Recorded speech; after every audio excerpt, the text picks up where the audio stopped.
You're about to learn how to beat everyone with the Queen's Gambit and any other weird responses Black may play against d4. But I'm not going to just explain the opening moves. I'm going to be showing you the middle game plans, the end game strategies, all the tactical ideas that happens with d4. I've trained all these lines on chessreps.com. So if you watch the full video, apply exactly what I teach, your ratings will get higher. Kicking things off in the 500 level, today's Queen's Gambit day. When they play d5, we're going to be playing the move pawn to c4. This is called the Queen's Gambit. It's called the Queen's Gambit because we're gambiting a pawn on the queen side. Taking on c4 is not a free pawn, by the way. My opponent did take on c4. What he's playing is called the Queen's Gambit accepted. So he basically accepts the gambit. Now, it's very important that we know how to retrieve our pawn when we play the Queen's Gambit. Don't just play the Queen's Gambit and donate a pawn. So the move that we're going to be playing here is pawn to e3. Pawn to e3, not pawn to e4. By the way, it's very important because sometimes they play pawn to b5 trying to hold on to the pawn. But if they play pawn to b5 trying to hold on to the pawn, eventually we're going to play moves like a4, take on b5, then queen to f3 is going to win. You're not going to be able to do that if the pawn is on e4. So my opponent is playing pawn to b5. So if he blunders like this, then that's going to be something. Keep in mind that the idea is to play queen to f3. This is Queen's Gambit 101, by the way. If we play queen to f3, we're attacking the rook, he will be able to play pawn to c6. So we don't play queen to f3 here. We play the move pawn to a4. Now, if the opponent decides to play pawn c6, that's when he falls into the first trap of the Queen's Gambit. He decides to play pawn to a6, however, and this is just bad. This is just a blunder. Like if he had played pawn c6, it would have been more instructive because once I takes, he takes with the pawn, queen to f3. There's no way for him to guard the rook. He has to play knight c6. We take the knight, we win the game. But because he plays a6, I want you guys to notice how my rook is on the same line as his rook. So he's actually not guarding the. Maybe he thinks he's guarding the pawn, but once I take on b5, I just win back my pawn because for one, he's not able to take back here, and two, the pawn on c4 we're just gonna take. And once we take the pawn on c4, we're gonna actually be ahead by an extra pawn. So he decided not to take on b5 because he couldn't. If he takes on b5, he's gonna be losing the rook. So he decided to develop his bishop first. So let's just take back our pawn on c4. We're already ahead by a pawn. We're about to take another pawn and we're going to be ahead by two pawns. And it's very, very easy to develop when you play the Queen's Gambit. You literally need to get your knights out, castle the king, develop the bishop, and everything is going to be normal. It's not just the Queen's Gambit, it's every opening. It really doesn't matter which opening you play. Once you develop all four of your minor pieces, the knights and the bishops, get your king out the center of the board, then you should be fine. The opponent played the move pawn to e6. Now, my first instinct. Wait, did I? I think I blundered. Okay, bishop to f5. You see, I told you guys about this queen f3 move. Queen f3 was actually completely winning here. If I had played queen f3, I would attack the unprotected rook and the unprotected bishop at the same time, but I missed it. Now I'm thinking about queen f3 when the bishop is guarded. If I play queen to f3, he's going to play rook to a7, and I don't really gain anything from this. So let's just take on a6 in this position. I'm now ahead by two pawns, by the way. And the reason why I'm ahead by two pawns is because, for one, the opponent accepted the queen's gambit. Sometimes they don't know that they're just making a mistake, by the way. He decided to play the move bishop to b4, checking my king. This could be a lethal mistake. And I want you guys to keep in mind all of these ideas that I'm telling you. I did not play queen to f3, but queen to f3 was a very nice idea. So he's checking my king. Let's just block the check with the knight. He's also helping me to develop my pieces. Very, very kind person. And from here, the goal is to finish my development. Develop my knight, castle my king, develop my bishop. Also, keep in mind that the opponent has an unprotected bishop on b4. So if he's not careful, he could lose this unprotected bishop. He plays knight to f6, and this is exactly what I was trying to hint at. Ensure that you guys find this tactic, by the way. But the king is exposed, the bishop is unprotected, so we are able to hit him with queen to a4. Queen to a4, it checks the king, it attacks the unprotected bishop. This is called a fork. The opponent is now forced to react to this. Pawn c6, knight c6, queen d7. Knight c6 trying to guard the bishop would be a mistake, by the way, because if he plays knight c6, my queen is just going to take on c6, and that's going to be a free knight. So the game is actually over, you could say. Maybe he's going to move his king. Maybe he's going to block with something. I don't know, but I'm going to take the bishop on the next move. So he decided to block with the queen. Let's just take the bishop. I'm also preventing his king from getting castled. The queen's gambit is also the first opening that I learned to play with the white pieces when I started to play chess. It's just a very principled way to play. And whenever you play e4, e4 gets very, very aggressive. Like you have to be very aggressive to play e4. Now the opponent plays knight to d5, attacking my queen, attacking the knight. And again, everything that I'm about to show you guys is Queen's Gambit 101. You are going to be seeing these in your games. Want you guys to notice how the guy has an unprotected rook on a8. Yes, my king is not castled. Yes, I haven't finished my development, but he's also moving his knight more than once. And I have a very nice tactic in this position, which is queen to b7. Once I hit him with queen to b7, there's literally nothing he could do to not lose the rook. He could try queen to c6, but if he tries queen to c6 trying to guard the rook, he will also blunder his queen. So it's actually best for him to just give him the rook. Because if he plays queen c6, bishop to b5, just pins the queen and I'm winning. So he decides to castle the king. Let's just take the rook. We're already ahead by 10 points playing the queen's gambit, and we're only 12 moves in, which is crazy. I'm also planning on queening this pawn. So if this pawn turns into a queen, we could possibly have two queens on the board. And I haven't even finished my development as yet. He took on c3. It's not advised to be trading pieces when you're behind in material. Let's just take back on c3. We have a very, very nice center. I am aware that his rook is on the same line as my queen, which means the millisecond in which he moves his knight, my queen is going to be under attack. So I need to be careful. I think he has a very nice try. It doesn't work. Knight c6, queen b7, rook to b8, trapping my queen. But then I'm just going to sack the queen. And then once the knight takes, I play a7 and I'm completely winning. So he decides to play queen to c6. And my opponent is helping me. It's like, he's like, bro, I'm down in material. I know that you want to trade pieces when you're ahead in material. So let me just help you. So that's what he's doing. So let's just trade the queens off the board. The knight is forced to take in this position. And I am thinking of moves like pawn to a7 to queen my pawn. But then if I play pawn a7, he's really just going to play rook to a8 and then take my pawn on the next move. So let's just continue with our development. We're not going to be putting the bishop on d2. Our pawns are on dark squares. So it's very important that we move our bishop outside of the pawn chain. We also develop our bishop attacking the opponent rook. So you could say we develop the bishop and we also gain that tempo on the rook. He is now forced to move his rook, by the way. I still even finished developing my knight, but I could win this game without finishing my development. So he plays rook to b8. He puts his rook on the open file. Let's just play principled chess. Let's just finish our development. We're in the end game, by the way. Whenever you're in the end game, castling is not the most important thing that you need to do. Because if you think about it logically, you need to ensure that your king becomes an active piece. You castling your king, bring your king out of the action. My opponent just played pawn to f6. Looks like he's trying to prevent my knight from going to the e5 square, but now I'm going to hit him with pawn to d5. Very, very nice move. For one, it attacks the unprotected knight. Two, if he tries to take on d5, my bishop is going to take, check his king, hit the knight, force the king to move, grab the knight, guard the a8 square, queen the pawn, and then I'm completely winning. So let's play pawn to d5. It's very bad for him to take on d5. By the way, if he takes on d5, it's just over. So it would be best for him to move the knight. I'm thinking knight a7, but knight a7 is also not good because I'm able to attack the knight. So it's just over now. So this opponent lost not because he knew he was playing the Queen's Gambit accepted, because the Queen's Gambit accepted is actually a variation in which you could play, but he was just being greedy. He thought I blundered a pawn, he took the pawn, then he tried to hold on to the pawn, and then he lost the entire game. Moving the king is just bad. That's just a free knight, bro. This is crazy. No, it's just completely winning. We're 13 points ahead, and we're at 18 moves. It's just completely winning here. Pawn to e4 was played. Now it's time for us to just queen our pawn. Let's just play pawn a7, past pawns must be pushed, he is forced to put his rook on a8. And I'm going to show you guys a very nice idea in which I'm going to use to queen my pawn here.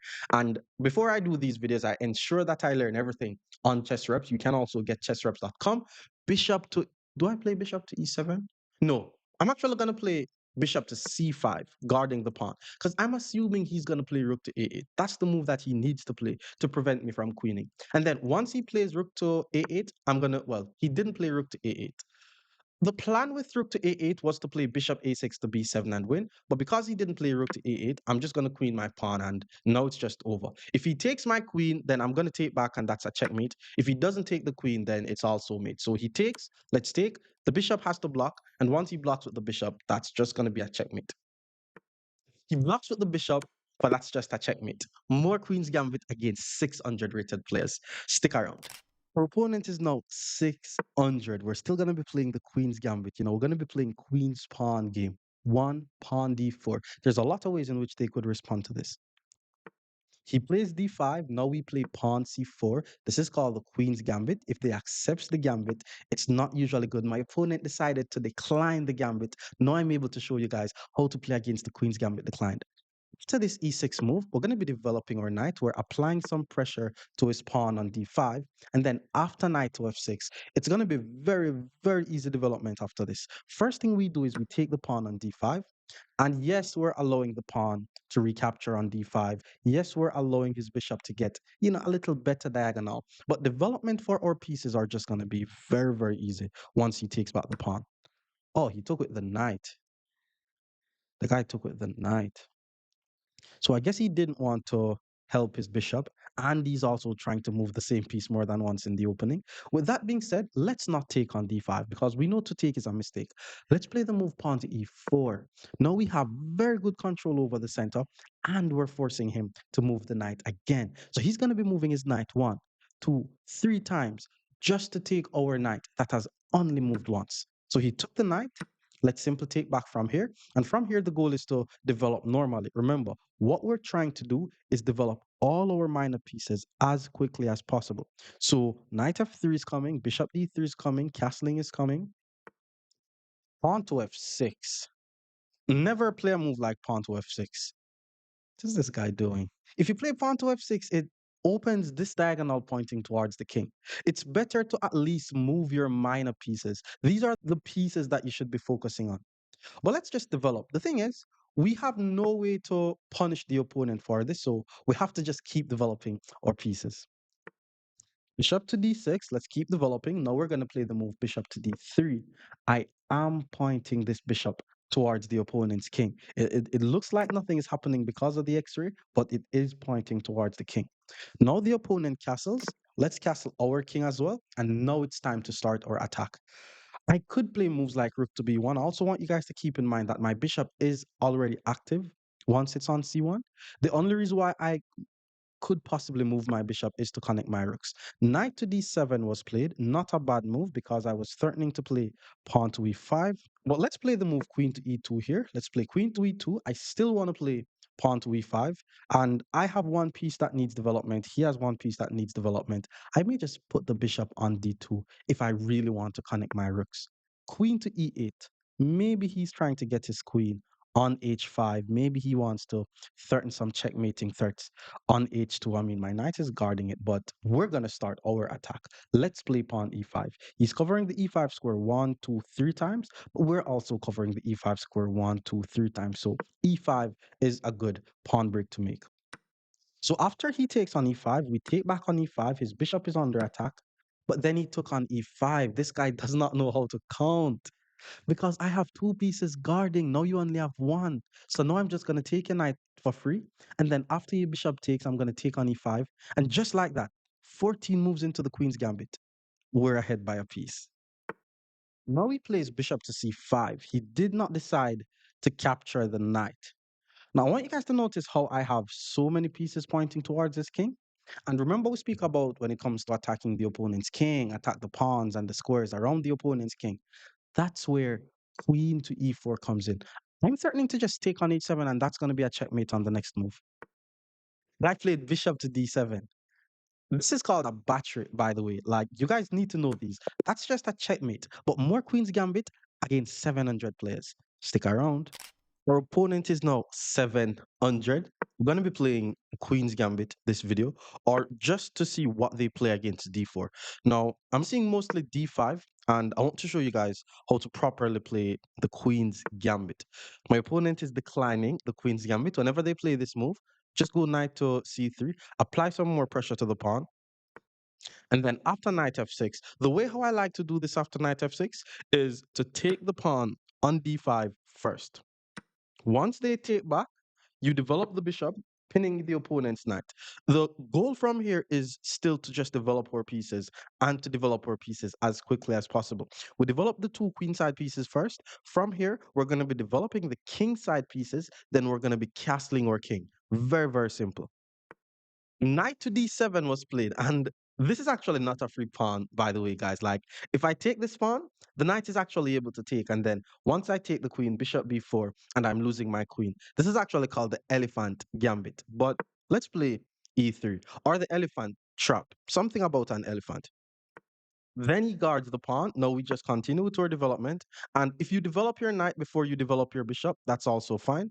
All I'm trying to do is develop my kingside pieces, get my king out the center of the board. The opponent develops the bishop. Okay, let's develop the knight. Black is developing the pieces pretty well here. Usually, there's not a home for this light squared bishop until later down in the game. Black just needs to castle and get the rook on the file now, and black would be playing very well. H6 is also a very nice move, just putting the question to my bishop. We're not necessarily going to be taking the knight here. Let's just pull the bishop back, maintaining the pin on the opponent's knight. If he plays g5, we pull back to g3. It's going to be a bit hard for him to decide where to castle, but now he plays b5. That's definitely not the move. b5 was not needed. And I want you guys to keep in mind, by just moving this pawn to b5, the pawn on c6 now becomes a backward pawn. Notice, a backward pawn is basically a pawn that is located at the base of the pawn chain. Let's just get working out the center of the board. All I'm doing is following regular principles.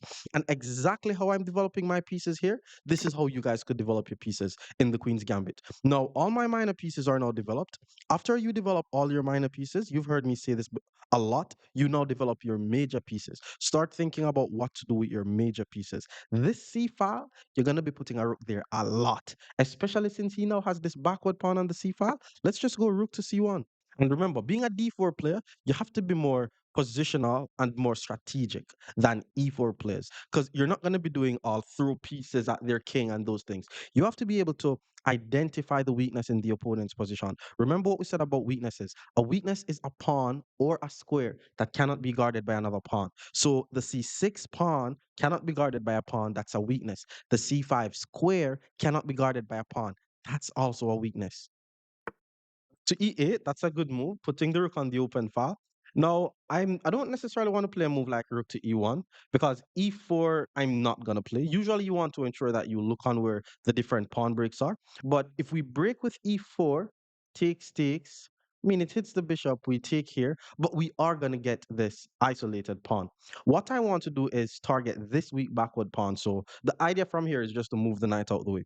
But first I'm actually gonna play this move pawn to a4. Just attacking the opponent's structure. And again, it's a pawn break. Remember, when it comes to planning in chess, you have to look on the pawns. This pawn break is not a bad pawn break for us because, well, he plays a6, which is not bad. If we take on a6, he has to take with the a pawn to open the rook. But then we don't have anything from there. Let's just play queen to c2 in this position. Let's just connect the rooks. I'm still putting my queen on this open file. If he plays pawn to b4 to attack my knight, the moment I move my knight, his c6 pawn is going to be under attack. That's kind of what my idea is.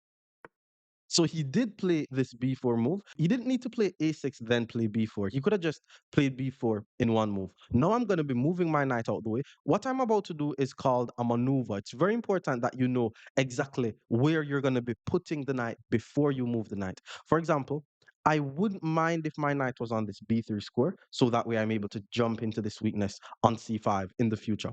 With that being said, I'm actually not going to be playing a move like knight e2, even though it's fine. I'm going to be pulling my knight back to b1. I'm undeveloping my knight, but further in the game, I'm going to play moves like knight d2, knight b3, knight c5, and then my knight is going to be on a good square. I'm expecting the opponent to play something like bishop to b7 here, guarding the backward pawn, or even pawn to c5. He could play pawn c5, but once he plays pawn c5, I'm going to take the pawn, and his d pawn is going to become an isolated pawn. If he plays bishop to b7, his bishop on b7 is going to be a bad piece. He chose to play queen to c7 instead, but that was just some bad counting. I mean, my opponent was playing very, very well. He puts his queen here. That's a battery on h2. H2 is already guarded twice.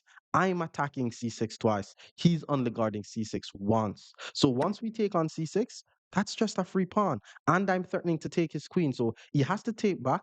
And then once I take, his bishop is going to be under attack. And we're just already ahead by a pawn in the endgame. But we still have to do a lot of maneuvering. For example, we still have to figure out how we're going to be getting this knight in the game. And remember, you guys want to know how to get better at endgame. So once I get to an endgame, it's very important that you guys pay even closer attention. In the endgame, we want to attack the opponent's weak pawns. That's what you guys are going to be seeing me doing. We traded the queens. Let's just take back. The idea here is we're attacking this bishop. The bishop went back. Our least active piece in this position is now our knight on b1. So let's just play the move knight to d2. All our pieces are developed again. I could still play moves like knight to b3. My rook on f1 becomes my new least active piece, which is going to c1. But then he plays bishop to b7. My rook is under attack. We know where rooks belong anyways. Rooks on the 7th is in heaven. So rook to c7 is also counter-attacking his bishop. Okay, yeah, I assumed he was going to pull the bishop back. Now I'm thinking about moves like knight to e5, but then bishop to d6, I go back to c6. Knight e5 takes. If he moves the knight out the way, then he's going to be losing this bishop. So that would be a very nice tactical threat. Let's go knight to e5. One thing I want to tell you guys, though, is you want to ensure that you present problems to the opponent, like something that they have to solve. For example, if he does not respond the right way here, then he's going to lose the game. And it's not necessarily hope chess or anything. Again, you're presenting problems to the opponent. Even here, after knight takes and I take back, I'm now applying a lot of pressure to his knight. He has to be very careful what he does now. If he just moves his knight to a random square, I'm going to be taking his bishop and I'm going to be winning the game. I think white is okay. He plays knight h5. This is what we were talking about. Now, if you look on the position, I have two pieces attacking his bishop on e7. He only has one piece guarding the bishop. So all we need to do from here is take the free bishop. And just like that, we are 4 points ahead in material. This knight is also on the edge of the board. I'm not seeing where it's going to go. A5 was played, okay. And we have another tactical idea to win even more material. Now, I want you guys to notice the opponent's last move, and these are the little things that I want you guys to be able to see, especially as d4 players. Drawback principle, knowing when the opponent's last move was a blunder. The pawn on a6 was guarding the b5 square. It no longer guards the b5 square. My light squared bishop gets access to the square, attacking his rook on the light square. His rook is now trapped and has nowhere to go. So it doesn't really matter what he plays on the next move. I'm going to be taking a rook, which will be adding to more points of material for me. Bishop a6 was played. Okay, he's basically saying, if I take your rook, if you take my rook, I'll take your rook. That's very interesting. Take the rook, he takes my rook, and then I take on f7 with check. And then after the king takes, then I take, and I'm winning some material. So it's not winning an entire rook. This was actually a nice counter-attacking move. Okay, I guess we're still winning material because of what I just said. The bishop no longer covers the g4 square, and the knight is on the edge of the board. That's why we're going to play the move pawn to g4 and trap the opponent's knight. So, because if we take his rook, he's going to take our rook. Now, if he takes our bishop, we take back the bishop, and his knight is just trapped. The opponent resigns. More Queen's Gambit against 800 rated players. Stick around. Our opponent is now 800, more d4. I'm going to be showing you guys some Queen's Gambit, especially if they play d5. So after d5, the Queen's Gambit is pawn c4, gambiting the pawn. They could accept the gambit, they could decline the gambit, they could play the Slav, knight f6 is a mistake, this is the Queen's Gambit declined. Against this, I play the move knight c3, just developing my knight normally. And bishop to b4 is playable. It pins my knight. Usually, this pin on the knight doesn't really accomplish much. Let's just continue with our development. Now we have two of our pieces developed. Knight to f6 was played. Okay, not bad. I like to take, then play bishop g5. But because my opponent decides to play bishop b4 to pin my knight, I'm just going to play the move bishop to g5, pinning the opponent's knight to the queen. And then after this, I'm planning on playing moves like pawn to e3, bishop takes c4 if he ever takes on c4. Otherwise, the plan is just to play e3, develop my bishop, castle my king. Pawn h6 was played. I definitely don't want to be giving up my bishop for a knight just yet. So let's pull the bishop back, maintaining the pin on the knight. He could play g5, but then, that would be exposing his king. Castled, let's play e3. The goal is just to finish our development here. Pawn c5. That's a very aggressive way to play. Usually, when they play pawn c5, I like to ensure that my center is intact. So, for example, if they take, I want to be able to take back the c pawn. So, I'm going to play the move pawn to a3 now and attack the bishop. So that way, if the bishop takes the knight and then I take back the knight, the center is guarded and I could just continue with my development normally after. So, bishop takes, let's take back. If he takes here, I'm always going to take. If he takes here, however, I mean, I could take with the e pawn, but let's just take with the d pawn here. There's this diagonal that is pointing towards my king, but if he checks, I'm just going to block with the knight or even the queen. Let's go bishop to d3 here. Just continuing with our development. I am going to castle on the next move. He plays a6. This a6 move is a sign that he wants to take on c4 followed by b5. I myself used to do this a lot when I was younger, but I'm actually going to play c5. C5 is an interesting move here. It holds on to this b6 square. I mean, he is able to play b6. He's still able to play this queen a5 move. Otherwise, okay, so he decided to play b6. Let's take on b6 first. Now, once we take on b6, I want you guys to notice how the queen is no longer guarding the knight on f6. The queen decides to move to b6. So now we're going to be giving up our bishop for the knight. And then if he takes, he is exposing his king. We're going to simply get our king out the center of the board. And I could say white has the slightest advantage here. I mean, moves like rook to b1 is possible to attack the queen. I could move my knight out the way so that way my queen joins the attack. But it's nothing huge. It's definitely nothing huge. Knight back to e7 was played. Maybe he wants to play knight g6. I want to be able to get my queen over in the attack. That would be ideal. I'm also thinking of rook b1, but queen to a5 is just going to attack my pawn. So I'm not really seeing what I get from that. Let's go knight to h4. We're definitely going to be starting our attack here. Queen h5 is coming in, attacking this unprotected pawn. Pawn f4 is coming in, rook f3, rook g3. These are some of the ideas that you guys could use to start an attack whenever you notice the king is exposed, especially this f4, rook f3, rook g3 idea. So pawn to e5 was played. Very interesting move, by the way. He's basically saying, because my knight no longer covers the e5 square, he's going to be playing e5. But it's not wise to be opening the center like that with the king in the center. Already I'm thinking of playing queen h5, but then pawn to e4 is going to be annoying. So I'm going to be taking on e5 because he's trying to open the center. No, I'm going to play this queen to h5 move. I'm not necessarily attacking this pawn because the queen guards it. I'm actually attacking this pawn. And I want you guys to keep in mind, my king is actually very, very safe in this position. So anybody who is to have some king safety issue, it has to be black. King to g7 was played. I guess he thought he needed to guard this pawn, but the queen was guarding it. This is the pawn that he needed to guard it, that he did not guard. So let's just take the pawn with check. I'm also checking his king. He could try to block with the queen, which is the only move. Otherwise, he's just going to lose the knight. But remember the drill. We trade when we're ahead in material, but we do not trade when we have a massive attack on the opponent's king. After he blocks with the queen, I'm thinking of playing moves like queen to g3. And then after queen to g3, I try to find ways to get my rooks in the game. But he decided to pull the king back to g8 and he just left his knight unprotected. Like those defensive moves like queen to f6, you have to be able to find those moves, bro. Now it's going to be very easy for me. Rook to a7 was played. Okay, fair enough. My queen is under attack. Let's just pull the queen back to e5. It's usually best to centralize the queen. I'm thinking about moves like knight to f5. Ensure that you guys keep in mind that we're trying to attack and target squares that is around the opponent's king. So f6 was played.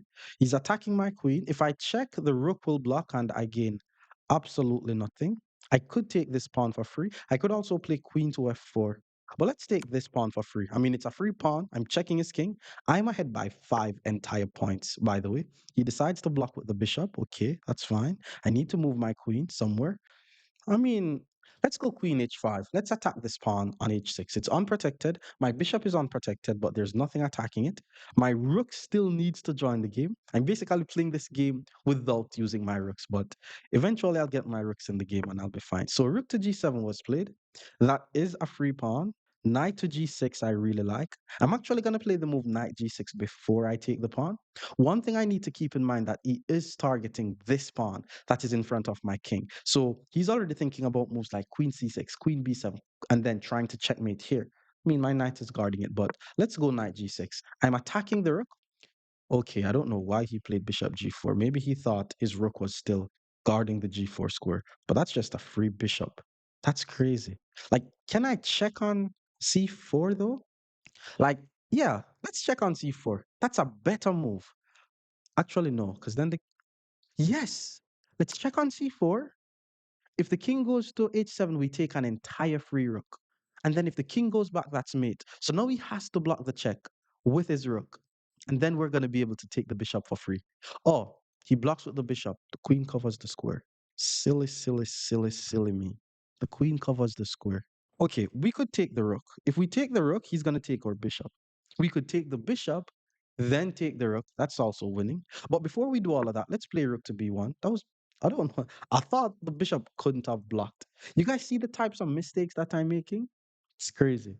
But I'm attacking his queen, which is the main defender of this bishop, and he pulls the queen back to c7, no longer guarding the bishop. So now we're going to actually take the bishop. And he has to block with something. Moving the king is completely losing. For example, he decided to play king to h7. He's no longer guarding this rook. Let's take the rook with check. The king is now forced to go back. And then once the king goes back, we take on h6 because the king no longer guards h6. He now has to block with the rook. And once he blocks with the rook, we could take the rook, but that's just a checkmate. More Queen's Gambit against 900 players. Stick around. Our opponent is now 900. More d4 coming up. If they play d5, we're going to be playing the Queen's Gambit. So d5 was played. Let's play pawn c4. This is the Queen's Gambit. The opponent could decide, okay, knight f6 we have discussed before. Whenever they play knight f6, it's actually a mistake. You don't really want to be guarding your pawn with peace in this position because now I'm able to take on d5. If the queen takes on d5, I'm going to be forcing the opponent to move the same piece more than once, which he did take with the queen. So let's play the move knight to c3 here, chasing away the queen. And once he pulls the queen back, now we play pawn to e4. And just like that, we have full control over the center of the board. Being a Queen's Gambit player, you want to think about these two pawns. If you could just have these two pawns, then you have very good central controls. Pawn to e6 was played. So I can see that he's trying to develop his bishop to b4, but he is blocking out his light squared bishop while doing it.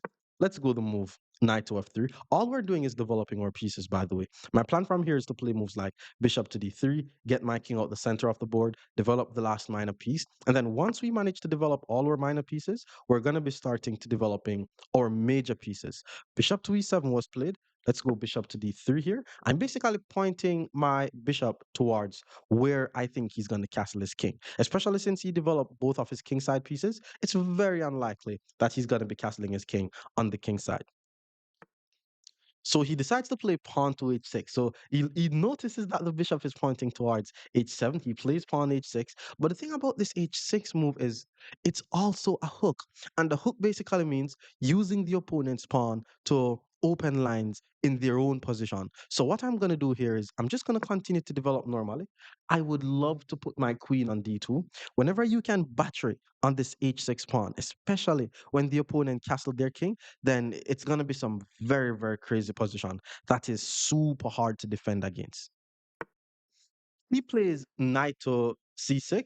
So you notice he is attacking my d4 pawn twice, but I actually don't need to defend the d4 pawn because there's a little tactic in this position. So I'm actually going to get my king out the center of the board. And if he takes on d4, I take back, which he did. Looks like he thinks he's winning a pawn. But I want you guys to notice that my queen was actually guarding the pawn. Maybe my bishop is in the way, but this is an x-ray. Once I take on d4, he's not able to take on d4 anymore. Because if he takes on d4, bishop to b5, and he's going to lose his queen. He did take on d4 though. So let's just go bishop b5, checking the king. And he has to react to the check, basically. It doesn't really matter how he reacts to the check. His queen is just an unprotected piece. And I'm just going to take his queen on the next move and win the game. Nope. 11 moves in the queen's gambit, and we're already ahead by a queen. Pawn c6 was played. Yes, our bishop is under attack, but a queen is a queen. And if he takes our bishop, our knight is going to take back the pawn. We're threatening some forks on c7. The game is over now. Let's take back the pawn. We're going to fork him on c7 if he doesn't get his king out the center, but he did castle his king. All my pieces are active, but I need to get my rooks in the game. Remember what I've been telling you guys. You don't want to have your rooks pointing towards your own pawn. So let me start by playing rook to c1, and then I'm going to play rook to d1. Both of my rooks are going to be controlling the only two open files on the board. He decides to play bishop to d7. It's tricky. He could be losing material if he's not careful. Yes, the bishop is attacking my unprotected knight, but here's what I'm seeing. My queen is attacking the bishop. The knight is the only piece guarding the bishop. So I'm already thinking of moves like e5 or bishop e5, removing the guard of the knight. But for now, we have to deal with our knight. So let's go knight c7, attacking the rook. And then once he moves the rook, then we're going to try to remove the guard. Okay, the guy pulls his bishop back to e8. That's a rook. Oh, I mean, he already blundered his queen. This is just game, to be honest. The opponent resigns. More Queen's Gambit against 1,000 players. Stick around. Our opponent is now 1,000. Let's go d4. After d5, we're going to be playing c4. This is called the Queen's Gambit. He plays pawn e6. This is called the Queen's Gambit declined. Against the Queen's Gambit declined, we play the move knight c3, just developing our pieces. And then after knight f6, I want to show you guys how I like to develop my pieces in the Queen's Gambit decline. Very, very easy. I have a student who he would play something like pawn to e3, guarding the pawn. But what I like to play is taking on d5. And yes, if you take on d5, it allows the opponent bishop to get good development. But now I'm able to go bishop to g5. I want you guys to notice what I like to do is I like to get my bishop outside of the pawn chain first, then I play e3. And then after that, it's going to be like the most easiest development. Pawn e3, knight f3, bishop d3, and then it's going to be very, very easy. So bishop to b4 was played. He is pinning my knight to my queen. Queen to a4 check does not win any material because he is able to block with the knight. With that being said, let's just continue with our development. Now we have 3 out of 4 pieces developed. We just need to get our king out the center of the board, and our development will be completely complete. So the opponent decided to castle the king. I'm going to play the move pawn to e3 here, just developing my last piece. Hopefully you guys are able to guess these moves. It's very, very easy and straightforward moves. Pawn c5 is definitely an interesting way to play. He's immediately attacking the center. But let's just keep developing. All we need to do is develop our pieces. If he takes, I'm going to take back with the knight. Not the pawn, because then his rook is able to check my king. I'm going to be castling my king on the next move. Now, one thing I want you guys to keep in mind is I am also able to take on c5. Once I take on c5, I'm basically creating an isolated pawn on d5. And then once I isolate the pawn, the plan, whenever your opponent has an isolated pawn, is to get the minor pieces off the board. But then he decides to play pawn c4, which is not a bad move. Let's pull the bishop back to c2. If you're able to meet this pawn c4 move just by pulling back your bishop, then you're fine. I'm going to castle on the next move. Bishop to g4 is very strong and annoying. Not gonna lie. Like if he allows me to play h3, I may play h3. Because otherwise, his bishop can't go here. If I play h3, the bishop can't go here. He plays queen to d6. Looks like he wants to move. Is he trying to move the knight or something? What's the purpose of that move? Let's I'm still gonna play h3. Let's play h3. No, I'm just not worried about a bishop going to g4. Maybe he wants to play h6 and chase away my bishop, but now I'm able to attack his queen or even take his knight then castle. There's a lot of stuff that I have here. He develops the bishop to e6. I prefer for that bishop to be on e6, but his queen is no longer guarding the knight. I am able to take his knight here. And yes, I'm giving up the bishop here, but this is going to be the most exposed king. And we're going to be able to start an attack. He has to take. He has to take it, and then I'm going to castle my king. So he took, let's castle the king. Look on this bishop. This bishop is, that's a very nice bishop. My attack is going to go like this. Knight h4, queen h5, queen takes h7, checkmate. That's the plan. Remember when I teach you guys about focal points?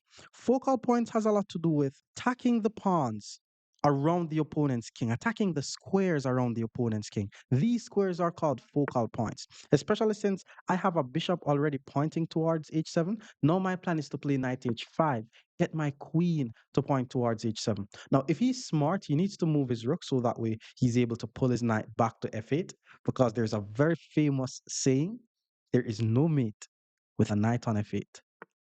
But he decided to play bishop. I don't know what bishop to a5 even does to. He's trying to play bishop c7 and then checkmate me on h2. But isn't he seeing that he's about to get checkmated before me? Let's go queen h5. Let's put pieces on his half of the board. Let's attack the focal point. I mean, he's able to move his rook and then run away. So technically, it's not checkmate, checkmate. But I'm winning some pawns. I'm attacking his king. I'm going to play e4 to open the center, and I will catch his king. So he plays f5. F5 was to cut off the communication between my bishop and h7. If I check, the king goes to h8. If I takes, I'm assuming he's going to play knight to f6.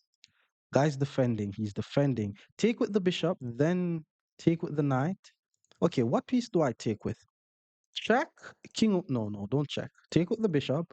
Bishop takes. Take with the knight and attack the queen.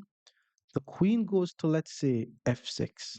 After the queen goes to f6, knight h6, king h8, knight g4. That's not checkmate, though. That's not a checkmate. Okay, let's just take on f5. Let's take on f5, attack the queen. If he takes with the bishop, I take with the queen. And then if he goes queen g6, I take on g6, take on d5, and I'm going to be ahead by 2 pawns. That's definitely worth the attack. I thought he was going to get mate, though, but he's not getting checkmated. I could also take with the bishop. If I take with the bishop, he has knight to f6. And then I check the king, he moves the king. Okay, take with the bishop, knight to f6, knight takes d5, trying to remove the guard off the knight. If he takes with the knight, that's mate. If he takes with the queen, however, I check on g5, force the king to move, then take on f6 with check. I mean, it's not mate, but it's nice. You know, it's I want another pawn, so let's take on f5. It's a nice idea. I'm threatening checkmate on h7. Okay, knight to f6 is actually attacking my queen, so I'm not able to take here. So knight f6, I have to check, which means queen takes would have been way, way better. Knight f6, check, king over. It's the same thing, is it? No, it's not the same thing. Knight f6. Okay, it's not the same thing. Let's play queen to h6. Queen to h6 pins the knight, which means I'm still threatening to play knight takes d5. So maybe he needs to play bishop takes d3 here, but I'm positive that he's going to go bishop c7 because he wants to checkmate me on h7. But if he tries to do this, I may play pawn to f4. Not only do I prevent the threat of checkmate, he did it. Look on this. Yes, he's threatening a checkmate. We know that offense is the best defense. So pawn to g3 also prevents the mate, but I'm actually going to play f4 to prevent the mate. Why do I choose to play f4 and not g3? Because I'm able to allow my rook to join the attack. His knight is pinned. His knight is not able to move. The moment he moves the knight, he's going to get checkmate. Rook to f3 followed by rook to g3 is coming, and this will lead to a checkmate. So let's see how he responds to this. So bishop back to d8 was played. Not sure why, but let's continue with our plan. Rook to f3. The plan is to play rook to g3, checking the king, forcing the king to move, and then queen to g7 is going to be a checkmate. If he dares to touch the knight, he loses the pawn on h7. So he plays bishop to e7, and this is now checkmate, my fellow viewers. Rook to g3 check. I mean, he's able to block with the knight, but I'm just going to take the knight, and it's going to be the same thing. So the king has to go to h8. But once the king goes to h8, that's just a checkmate. More Queen's Gambit at the 1200 level. Stick around. Our opponent is now 1100. More d4 coming your way. After d5, we're going to be playing the Queen's Gambit. He declines the Queen's Gambit, and we're going to be developing our knight to c3, applying pressure to d5. Now, after this move, how I like to play here is take the pawn on d5. If they take with the knight, we play e4. If they take with the pawn, however, okay, he took with the knight. Once they take with the knight, no need to take back. We're gonna continue to force him to move the same piece more than once in the opening. So let's play e4. Let's get our pieces developed. Let's get this very beautiful center, and let's have him moving the same pieces in the opening. Let's take on c3 here. Knight c6 was played. I mean, he definitely needed to play c5. Like, if you're going to be playing against d4, and if you guys want a video about playing against d4, let me know in the comments. But you need to be moving your c pawn. You're going to have a cramped, uncomfortable position here. Let's just keep developing, though. All I'm doing from here is developing the pieces. I'm going to develop the knight, I'm going to develop the bishop, and then I'm going to get my king out the center of the board. Bishop to e7 was played. It's very likely that he's planning on castling his king. Let's go bishop to d3 here. I am developing my bishops, but I want you guys to notice how I'm intentionally pointing them towards the opponent's king. And in this position, I am going to start an attack on the king. Like the regular natural move here would be to just get the king castled. But what I'm seeing is his light squared bishop is not yet developed. He put his knight on c6 and he needed to play c5. So he's actually going to have some crazy space disadvantage. I'm going to start by playing the move pawn to e5 just to open this diagonal for my bishop. He has to be careful about some Greek gift ideas as well. For example, if I'm able to play h4, then he's going to be okay, I think he's gonna get Greek gift because now he plays b6. I'm assuming he's gonna develop his bishop on the next move. Let's go h4 here, and this would actually be a famous Greek gift sacrifice if he develops his bishop to b7. If he does not develop his bishop to b7 and play the move pawn to h6, what I'm gonna do is develop my bishop to f4, and you guys should know exactly what's coming. Once they play pawn to h6, your bishop is targeting the pawn. We are going to play queen to d2. He develops his bishop to b7. The knight is also in the way of his bishop. We're going to play the move queen to d2, targeting the h6 pawn. And the goal from here is just a sacrifice on h6. This is like a very, very fun sacrifice to play because once you manage to play one of these sacrifices, they're going to be defending the entire game. Now, this sacrifice could work if you already castled your king on the king side. But if they allow you to do this sacrifice and your king is not castled, which means your rook could join the game, then it's gonna be over. Let's see how he responds to this. Ooh, my fellow viewers, the game is over. He moves his queen to d7, which looks like a normal move. And the thing about this is, I'm not gonna say he did not play badly, but the guy really tried to follow the principles. He developed his pieces, he connected his rooks, but you kind of have to know how to play against d4. No, we sacrifice on h6 and it's over. If I was him, I wouldn't even take on h6, but if he doesn't take on h6, I could sacrifice on g7 again. If he does take on h6, my queen goes in and I'm just going to checkmate him on the h7 square. And there's nothing in which he could do to prevent this. Let me show you guys how strong my attack is. If he plays the move pawn to g6, thinking, okay, I don't want to get checkmated, you could take my rook instead. We're not even taking that rook. If he plays pawn g6, we're going to hit him with h5. So he did not take the bishop. He decided to play pawn to f6. Now I'm thinking of sacrificing on g7. But what I'm seeing is after king takes g7, I'm not able to check his king, which means my move may not be as forcing as I want it to be. So two moves I'm thinking of here. Rook to h, okay, it has to be rook to h3. I was also saying queen to f4 followed by queen to g4, but why not just bring a new piece in the attack? Let's go rook to h3. Now my bishop is just poisoned. Now if he takes the bishop, I'm just going to take on h6 and rook g3 is going to lead to a checkmate. If he decides to take on e5, okay, why would you sacrifice your knight? He's about to lose his queen. His queen is an unprotected piece. Keep that in mind. I'm going to take the knight. His queen is an unprotected piece, and his queen is on the same line as my bishop. So if he's not careful with his next move, he's going to lose his queen. And he was not careful with his next move. He decided to take my bishop. I'm not going to take back his bishop, to be honest. This is called a discovered attack for my 400 ELO players watching this. His queen is unprotected. My bishop on d3 is the only piece that is standing between my queen just capturing his queen. To get his queen, I'm going to check on h7. His king is forced to react to this.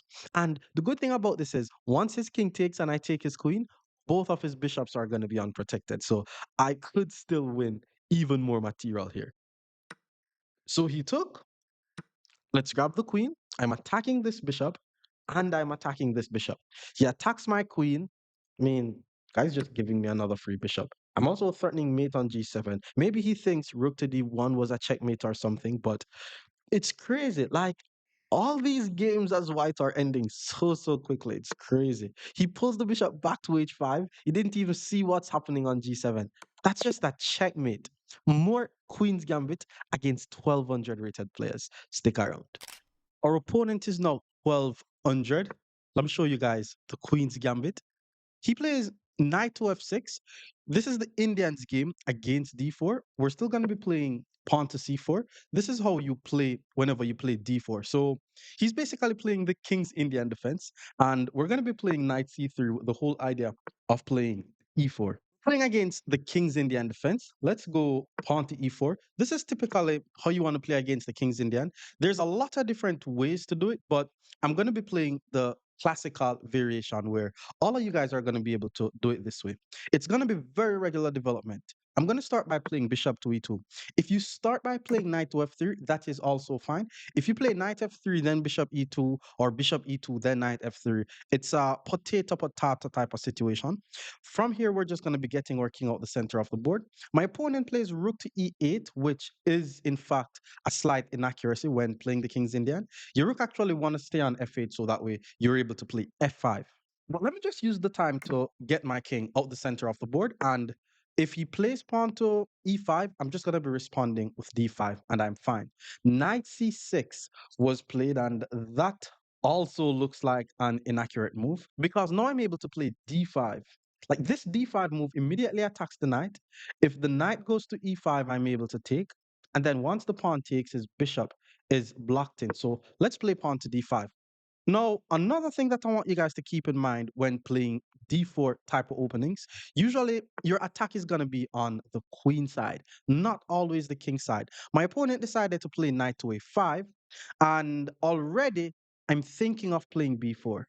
But we have to be super careful in this position. For example, let's say I play pawn to b4 thinking, oh, I'm trapping the guy's knight. The knight has nowhere to go. My knight on c3 is going to be left unprotected, and his bishop is very strong on this diagonal. So he has a very nice tactic. Knight takes e4, and that's just very strong. So let's just continue with the regular moves that we usually play. I'm going to play the move queen to c2. Queen to c2 is one of those moves that you're always going to be playing when you play against the kid or you play d4 type of openings. I'm also trying to put my bishop on e3, and then eventually I'm going to be playing moves like b4.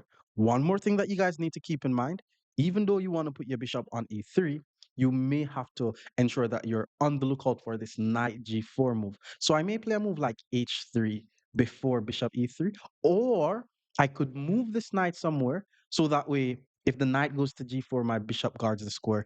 A lot of stuff that could happen here. He plays pawn to b6. Maybe he thought I missed the opportunity to trap his knight, but he didn't know that he had a brilliant move in his pocket. Pawn to b6 weakens the c6 square. My knight is also able to get to this d4 square. But let's start by playing pawn to h3. Again, if you're a d4 player, you're a more positional player. You're not like super aggressive.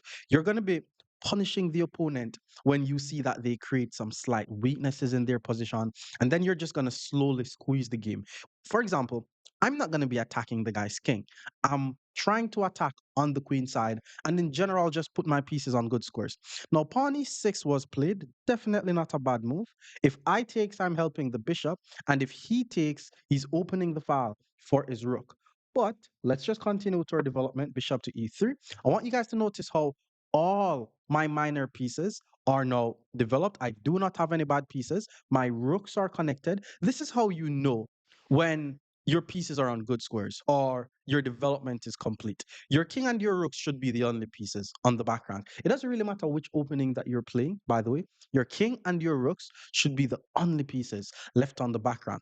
If he takes on d5, I'm definitely going to be taking with the c pawn, not the e pawn, because I was about to say I don't like the idea of his bishop coming to f5. But then he decides to put his bishop on a6, which is an interesting decision. He's now targeting my c4 pawn twice. I'm only guarding my c4 pawn once. I'm thinking of playing pawn to b3 to guard the pawn. I'm thinking of playing knight d2 followed by pawn b4 so that way I chase his knight away.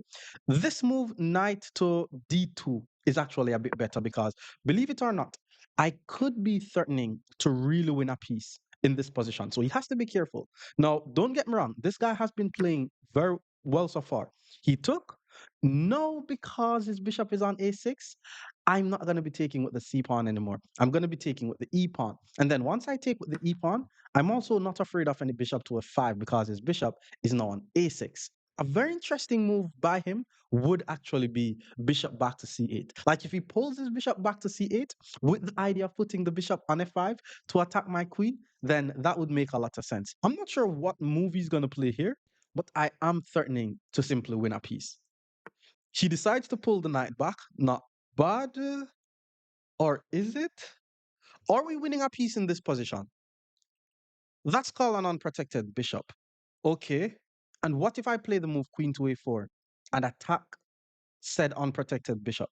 Is he going to play knight c5 guarding the bishop and attack my queen? Because if he does that, my bishop takes the knight. That's a removing the guard tactic. And then once he takes, it doesn't matter how he takes, I'm going to take on e6. And then his rook is not able to take this because it's guarded. And if he sat the knight, I just take the knight that he sack. And then if he takes the bishop, I just move. I'm still going to be ahead by a piece. I'm also thinking about just b4 here. Because then if I play b4, I'm not seeing how he's going to prevent b5. But let's go with queen to a4. I like the idea of queen to a4. It just seems as if his bishop is trapped and I'm not seeing where he's going to put the bishop. Knight c5 may be the more testing way to try to get some tactics on my e2 bishop and then take this knight. But in the end, I'll still be ahead by a piece. So he saw that he was losing material, so he decided to sacrifice the bishop. So we're just going to be taking the bishop here. It doesn't really matter how I take the bishop. Once I grab the bishop, I should be fine. Let's take with our bishop because I was kind of scared that my bishop was on the same line as his rook. He now plays the move knight c5. He is applying some pressure to my queen, and we're ahead by a piece, by the way. Bishop takes c5 is definitely on my radar here. I mean, it just simplifies the game. Let's just take on c5. Keep in mind, bishops are better than knights. In natural scenarios, you don't just give up your bishop for a knight for no reason. But if you're ahead by an entire piece, like it won't change anything. Just trade as much pieces that you can. So he took on c5. My rooks are now the only pieces on the chessboard that aren't really doing anything. I mean, not really seeing what this knight on d2 is doing. But let's just go rook to e1. Let's get to a rook in the game. It's very important that we have all our pieces in the game. This is the playing style that you're going to be using if you're a d4 player. Like if you're a d4 player who don't play the London system, you want to play more, you want to play openings like the Queen's Gambit and those lines, then you win a pawn, you win a piece. After that, you slowly grind out the position. My opponent has to be careful here. Again, he's at risk of losing some material. Let me think. Boom. Okay. I'm thinking bishop to b5. What I'm seeing is if I could get my bishop to c6, then his rook is going to be trapped. So I'm thinking bishop to b5 hits the rook, he's going to trade, and it gives him time. It gives him time. I'm thinking of takes, knight takes, then bishop to b5. Yeah, let's go with that. Let's take the rook. Keep in mind that we should only trade when it improves our position, or if the opponent is trying to trade the pieces off the board, let's just trade the queens. If you're ahead in material, trading all the pieces off the board will be the easiest way for us to win the game. For example, I would love to play rook to e1 and just get the rooks off the board, but I would lose my rook if I do that. So let's go king to f1 first, and then rook to e1 is coming. But then he puts the rook back on b8. So he's not trying to trade the rooks off the board. He is attacking this pawn. And if I move my pawn to b3, he should be able to sacrifice his knight. And then once my bishop takes, he takes on c3. To defend my pawn, I'm just going to pull my bishop back to b3. I don't mind if he push, my knight covers the square. And if he tries to play a5, a4, that's going to be too slow. Now all I need to do is get my a rook in the game and I'm fine. Rook to b4 was played, still does not allow him to play pawn to c4. So let's just get to a rook on this open file. My dream is to put one of my knights on e4 and just keep trading the pieces off the board. The more I trade off the pieces, the easier the position is going to get. He pulls the bishop back to f8. Not sure why. He just purposely got his bishop off this diagonal. Let's play the move knight to e4 here. Now my goal is to trade the knights. If he trades the knight, then yeah, this is how not to play if you're losing. Like if you're losing a game, don't just let me see if he's going to take on e4. Let's see if he really doesn't know what's happening. Like he has to pull back the rook here. If he just willingly trade the rooks off the board, then it's just too easy for me. Maybe he thinks, okay, I'm bringing the position to the end game. I'm surviving a lot of moves, but that's not how it goes because your loss is just guaranteed. But then he decides to play pawn c4. Maybe he thinks I'm going to take with the bishop, then he takes my pawn on b2, but I'm trying to trade. I'm going to take with the rook. Now, if you don't trade, I'm going to win this pawn, unless you're going to be pulling your rook back to b7.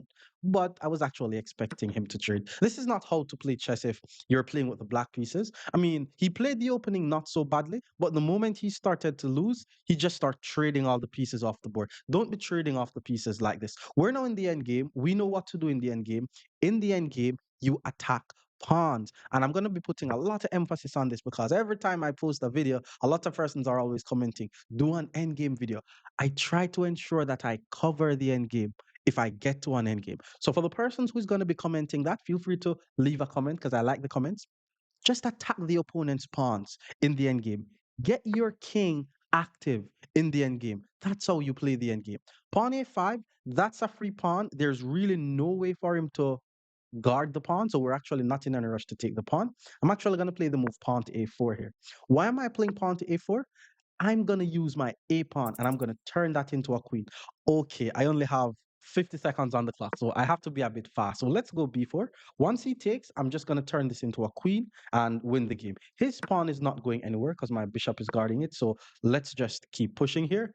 If he push, I takes. Bishop went here. Let's just roll the pass pawn. Bishop is also not able to go here to prevent the pawn from moving because my knight covers the square. So this is just GG's. He pushed. Let's push. Moves the king. We queen the pawn. Now we're completely winning the game. All I'm going to do here is just set up a checkmating. Well, the opponent resigns. More d4 opening against 1,300 players. Stick around. Our opponent is now 1,300. Let's hit him with d4. We're going to be playing the Queen's Gambit. Is he going to decline the Gambit? Is he going to accept the Gambit? Is he going to play the Slav?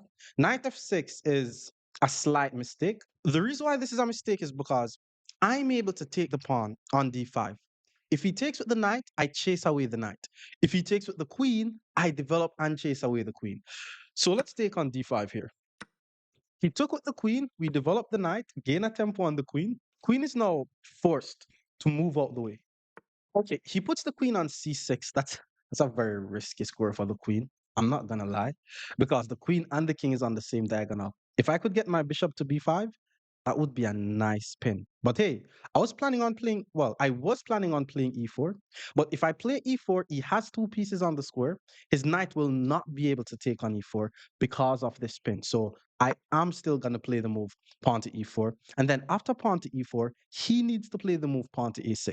If this 1399 player does not find pawn to a6, then that's going to be crazy. I'm threatening to win his queen. He found pawn to a6, which means my e4 pawn is now under attack. He's attacking it twice. I'm guarding it once. I'm thinking about playing moves like pawn to d5, immediately hitting the queen, forcing the queen to move. I mean, bishop to d3 is also something, but pawn to d5 is more forcing. You know, like if you have to play a defensive move, try to attack at the same time. Now, queen to d6 is the move that I'm expecting. He did play queen to d6.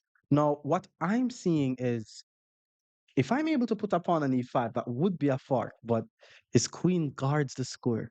So what if I'm able to go knight f3, then e5? If knight f3, though, he's going to play bishop g4. What if I play f4 here? Can I play f4? If f4, e5 takes, queen takes, knight f3 hits the queen.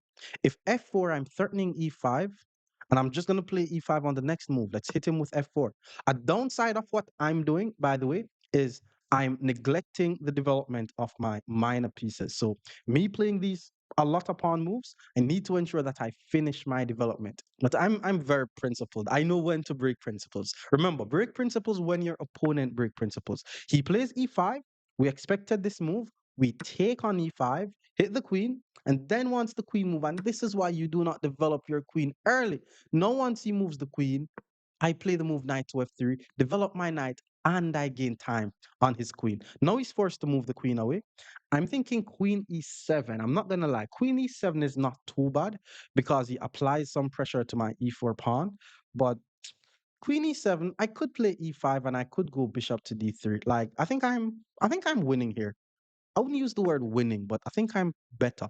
Queen h5, I'm thinking of pawn e5. Hit the knight, force the knight to move.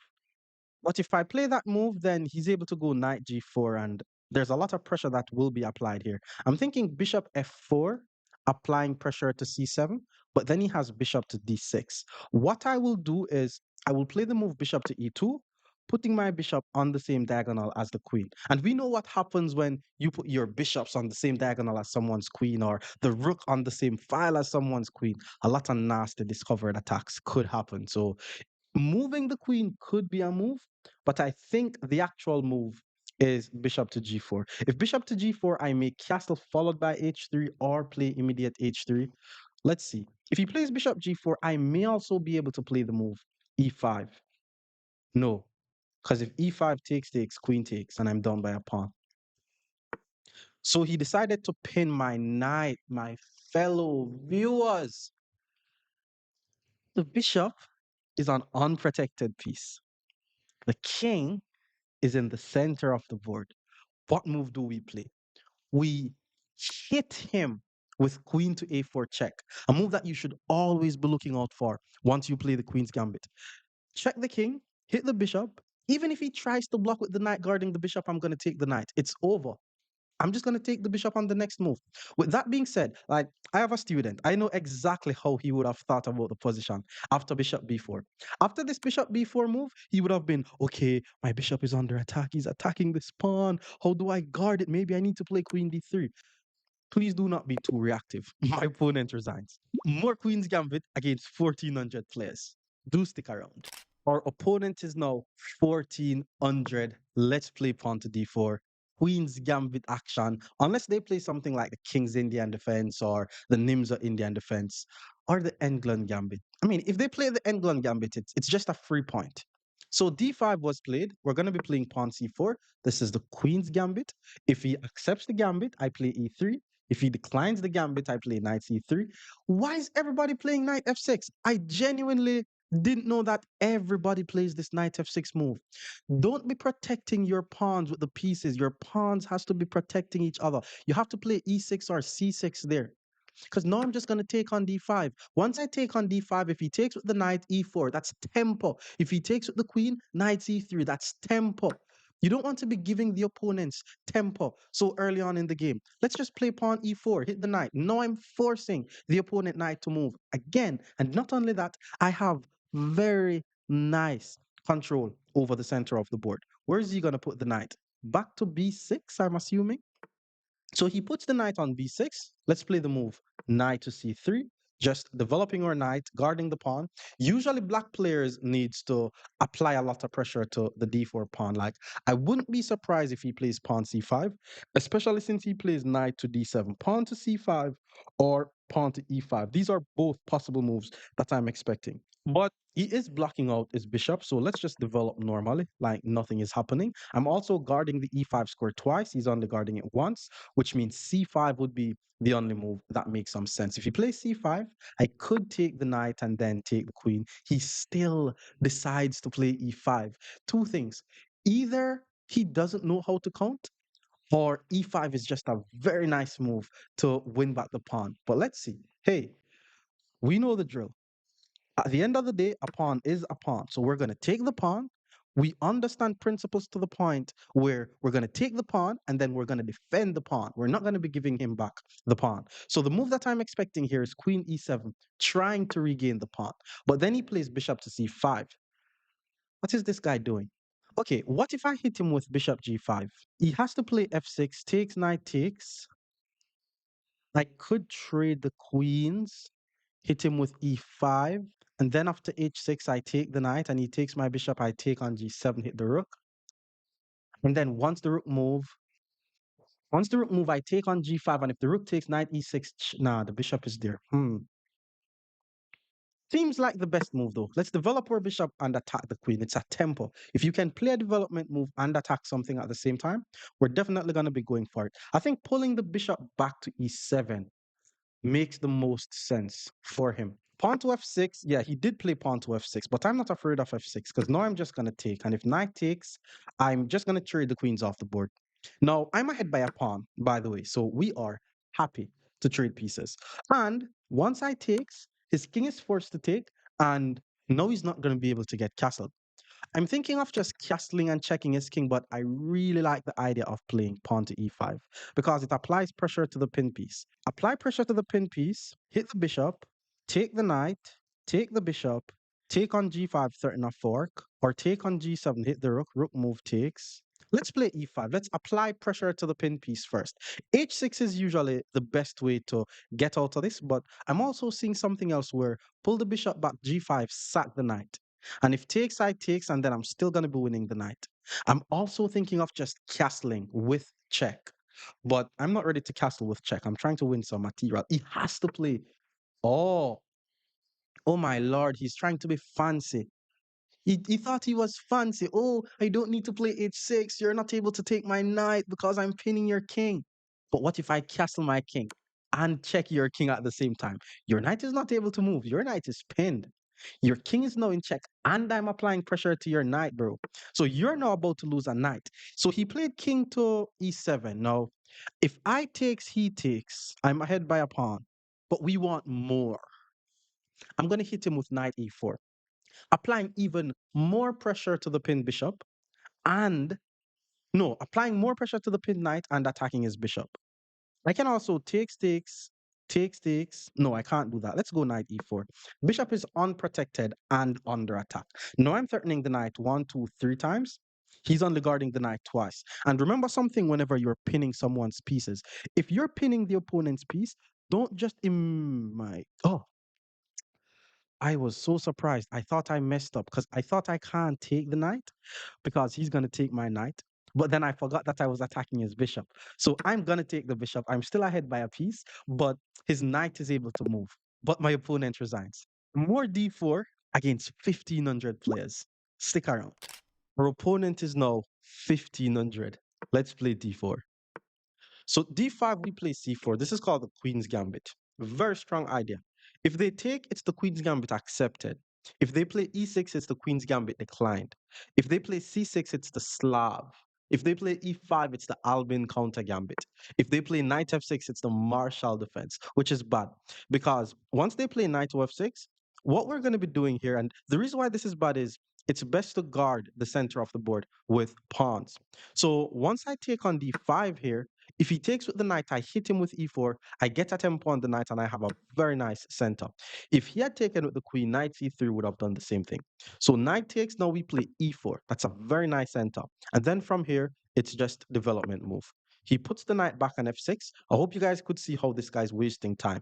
Knight f6, knight d5, knight back to f6. I have beautiful center and the c file is open. Let's play knight c3. Let's guard the pawn. We're not necessarily in any rush to move our pawn to e5 and attack his knight, which would be good, but he would just move his knight to b5 here.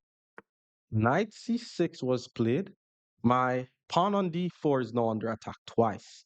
I'm only guarding it once. And this is something that you guys need to keep in mind. It's very important that you keep your central pawns intact.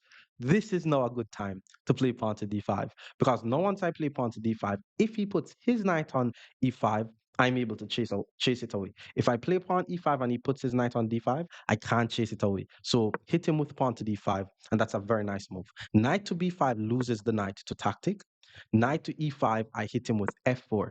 What are we doing? We're chasing the knights around the board. We're forcing him to break opening principles. After he puts his knight on g6, hit him with e5. Now his knight is not able to go to d5. I have two pieces guarding d5. Let's force him to pull his knight all the way to the back rank. Unless he wants to play knight to g4, he decided to play knight to d7.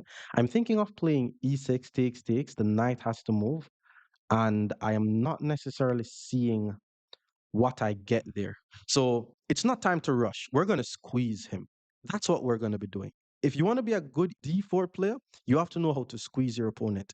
So I'm not looking for the knockout punch just yet, even though I kind of want to play queen a4 or bishop to b5 so that way I'm able to apply pressure to the knight. But let's not rush. Let's go knight to f3. Let's develop all our pieces knowing that we already have an advantage. We're not trying to rush anything.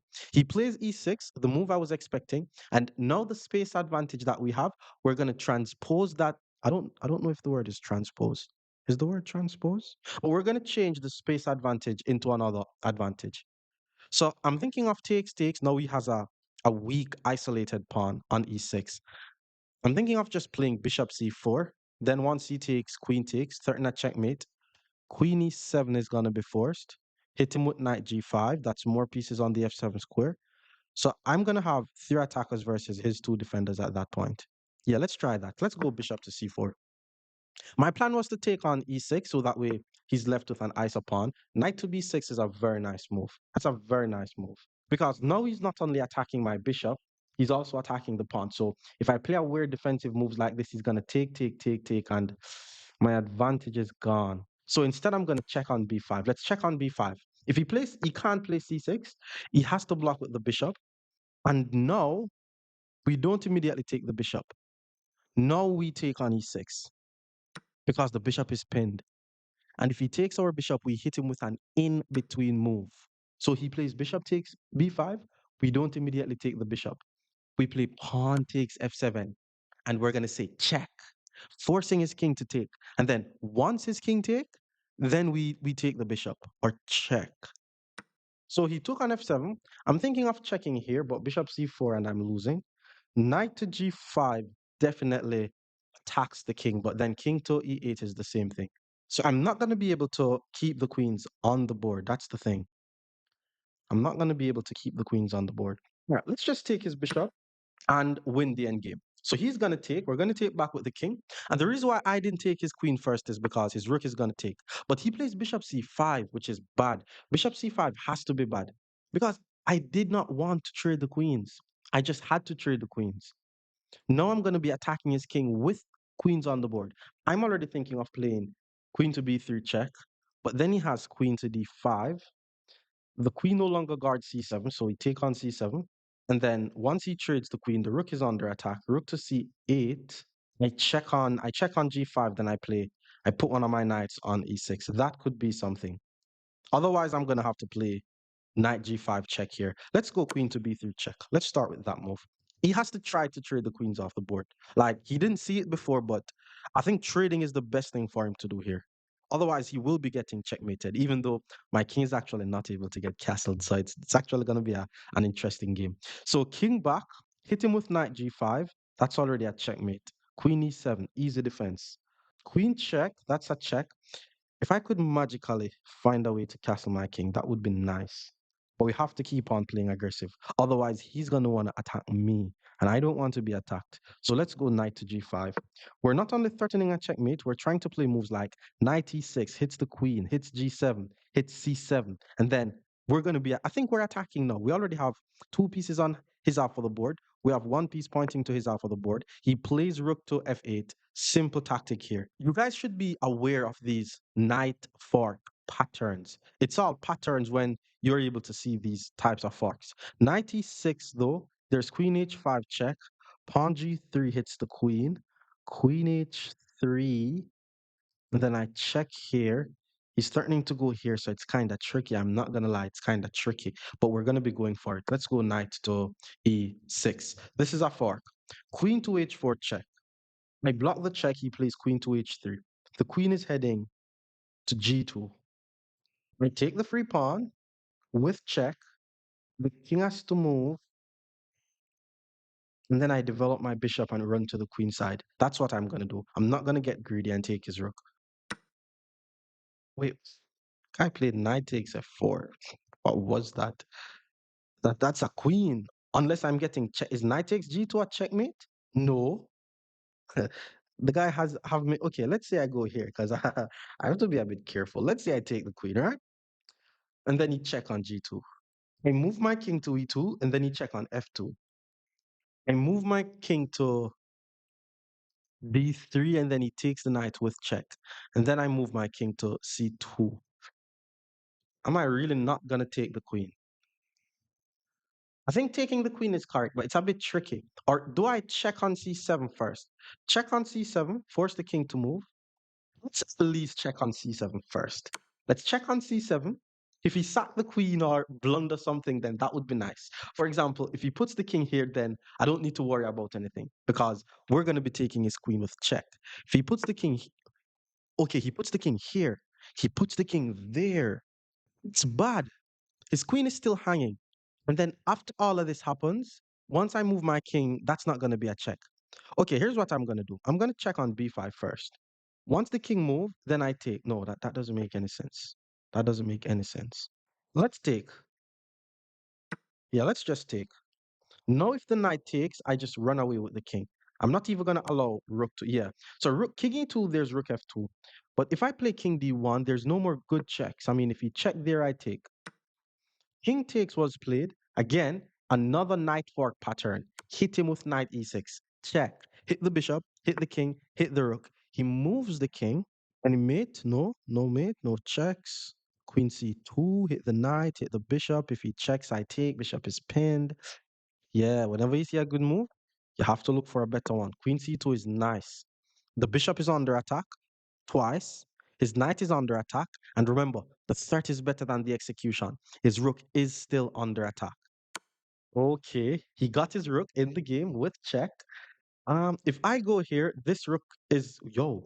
If I move the king, that's a checkmate. But let's just take. Let's take with a check. He has to take back. Now I play king to e2, and there's no rook going to f2. That would be crazy though. Now if he puts his rook back on f8, well, he's not really threatening a checkmate because my king is able to run. So knight to d5, pawn to b4 doesn't work because there's knight. Oof. Pawn to b4 does work. Look on this. Pawn to b4 applies pressure to the pinned bishop. The bishop is not able to take. I mean, obviously, if he checks with one of the knights, I take the knight, I'm going to win the bishop. But if he takes with the knight, it allows my queen to go to e4 with check, and then I win this knight. So let's hit him with, oh, I only have a minute on the clock. I only have a minute on the clock. Resigns. More Queen's Gambit against 1600 players. Stick around. Our opponent is now in the 1600 region. Let's go d4. Is he going to play d5 or are we going to be seeing a... Okay, he plays knight f6. Let's still go c4. Maybe he wants to play the King's Indian defense. It's a very, very aggressive line to play. Oh, this is called the Nimza Indian defense. It's very important that you guys know how to play against this. There's a lot of different ways to play the Nimza Indian, but I want to show you guys a line. Let's go knight to c3. The bishop is going to go to b4. This is called the Nimza Indian defense. Some players like to play queen c2. You know, some players like to play g3. I like to play pawn to f3. Pawn to f3 is not a principled move, by the way, because I did not develop anything. I exposed this diagonal pointing towards my king, but the idea of pawn to f3 is to play pawn to e4. And there are some crazy and aggressive stuff that could happen from this line. But it all depends on how he plays it. Let's see. So he took on c3, which that's definitely a mistake because usually we play a3 and then they take, we take. So now he's just giving up his bishop for a knight. I mean, maybe he's saying he's doubling up my pawns, but he needed to at least wait until I attack the bishop. Now he plays pawn to c5. I'm thinking of playing pawn to e5, but I don't want to rush that idea. So let's play pawn to e4. This was basically my idea. I want you guys to notice how I have very good control over the center of the board. There is one downside in what I'm doing. I am neglecting the development of my minor pieces. So it's very important that I quickly get my minor pieces off the back rank. Now he plays pawn to d6. It's not a bad move. He's basically saying if I play e5, he's going to take and then he's going to trade the queens off the board. I may play d5, but not now. D5 is definitely something that I'm thinking of. If he takes on c4, I'm always going to be able to take back.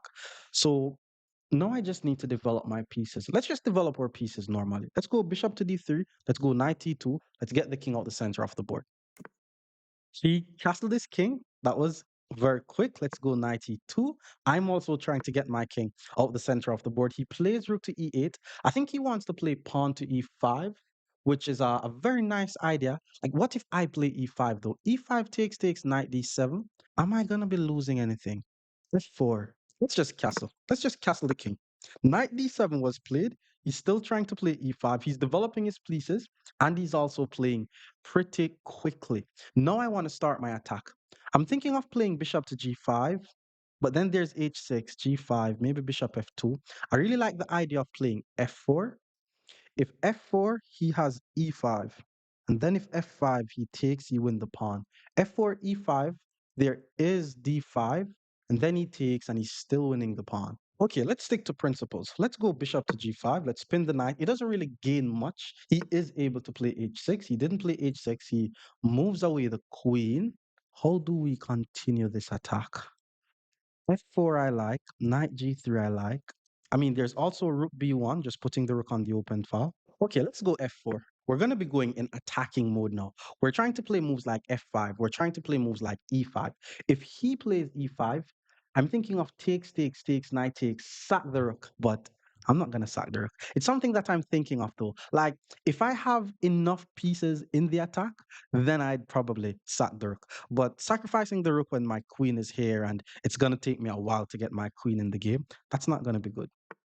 So he plays pawn to b6. He's trying to develop. I'm thinking of playing e5. Where will he put the knight if I play e5? That's $1 million question. I mean, if I play e5, he plays knight h5. I mean, if he takes, I takes back, it's the same thing. Knight h5, pawn g4. Bishop b7 takes the knight. Queen c6. Then that's dangerous. But let's go e5. Let's go e5. Maybe I'm not going to play g4 because of this diagonal pointing towards my king, and I could be getting checkmated if I'm not careful. Pawn takes, pawn takes. If he plays pawn takes, it's much better for me because he's helping my rook to get the open file. Knight to g3 is what I think he needs to do. Knight g3, pawn g4, bb7, take the knight, queen c6, pawn d5. It's too complex. It's too complex.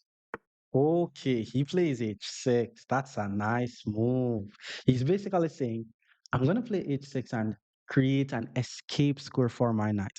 And if you take my knight, I'm going to take your bishop.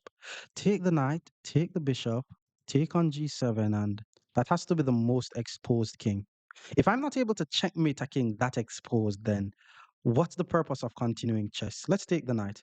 Let's take the knight. He's going to take my bishop, and then I'm going to take the pawn, and his king is going to be exposed. Also, if he takes, I could also take here. Like, I could take here as well. And if he takes, I takes. And if he push knight f4 and I suck, takes maybe f. Yeah, let's take here. I like the idea of taking here. And by the way, I'm ahead by a pawn. I thought I was going to be ahead by a knight, but I love my chances here. My bishop is pointing towards his king. I have these two annoying pawns pointing towards his king. Pawn to g6. I am able to sack the bishop. And if he takes, I takes. Okay, we're chilling here. We're chilling. He's actually thinking a lot, by the way. So he plays pawn to e5. That's a very interesting decision. I think he wants to play e4 so that way my bishop is not in the game. Luckily, I'm able to play the move knight to g3 because knight to g3 was my plan and I'm guarding the e4 square. So if he pushes the pawn to e4, I'm still going to take and attack his rook. Otherwise, I'm going to hit him with queen to h5 and that should conclude the game. And after queen h5, knight f8, I'm just going to take and attack the knight. And if the king takes queen to h6, yeah, it has to be over now. It's over now. So he still played pawn to e4. Okay, so we take it the rook. I think he's gonna sack his rook just to not lose too quickly. I think he's gonna sack his rook, but let's do it. Let's hit the rook. If he wants to sacrifice his rook, that's on him. Or maybe he wants to play bishop to b7. But if bishop b7, we are not trading that. Okay, I was thinking about playing pawn to d5, but then knight e5, queen h5. I'm still winning, right? Yeah, let's play pawn d5. We definitely don't want to be trading those bishops. Also, his bishop is just not doing anything on b7. If he sacked the rook, we're just winning. Queen h5 is coming. Knight e5 was played. Queen h5 should be GG's because if g6, queen h6, and he's gonna resign. And I'm not really seeing what else he has. So let's play queen to h5. I think he has a lot of moves though. It's not like I'm not seeing like checkmate. I don't see how I'm gonna checkmate the guy. But this is too many pieces to have in the game. Knight to g6 is interesting, but if I takes, queen takes, push, queen takes is not good for me. What if I takes here first? Take here first, king takes, I check. I could takes, queen f7. Let's take on g7 first. Let's not rush. Eventually, if king takes, I'm able to play queen to h6. If the king doesn't take, then I take. And then if the pawn takes, queen to h8 is going to be mate. So he decided to take with the king. Takes, check. King has to go here. And then check, queen block.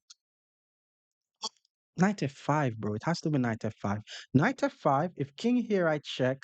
And if king here, that's mate.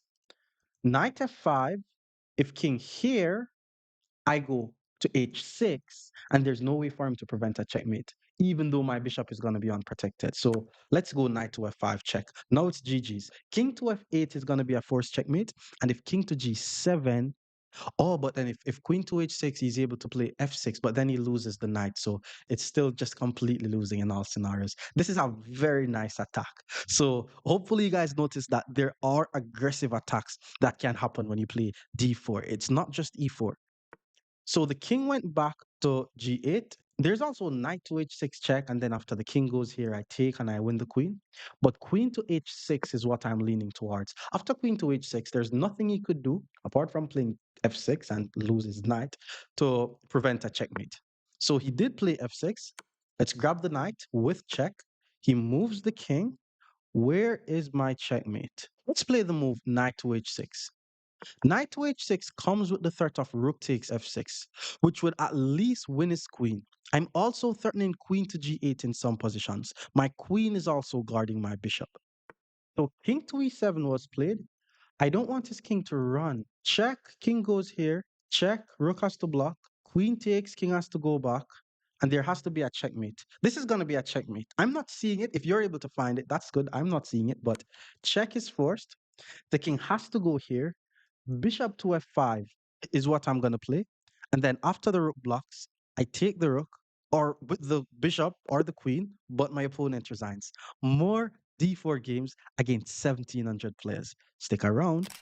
Our opponent is now 1,700. Let's go with the Queen's Gambit, but he decides to play an Indian opening. Let's go pawn to c4. If they go d5, then it's the Queen's Gambit with c4. The knight f6 is one of those moves that you guys are going to be seeing as well. And it's very important that you guys are equipped with playing against the Indians type of opening. e6 is the Nimzo Indian. Against the Nimzo Indian, I like to play knight to c3. He could play d5 here, and it transposed back into a Queen's Gambit. For example, he did play d5, and I do this a lot of times as well, where it's the other Queen's Gambit declined, but he did it in another variation. Let's take on d5 here. And as we said, if they take with the knight, we play e4. If they take with the pawn, we play bishop g5. He took with the knight. Now we go e4. And our whole idea here is to force the opponent to be moving the knight all over the board. And we have this very nice center. So he took, let's just take back. The plan from here is to play moves like knight f3, bishop d3, get the king out the center of the board. Knight c6 is not really good. It would be better to play a move like pawn c5 because black's plan has to be to attack my center in this position.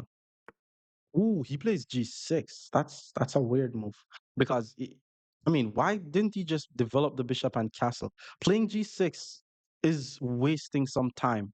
Well, let's go knight to f3. Let's go knight to f3. I have to ensure that I finish my development, first of all. So he's going to go bishop g7 and castle. Oh, it's actually weird.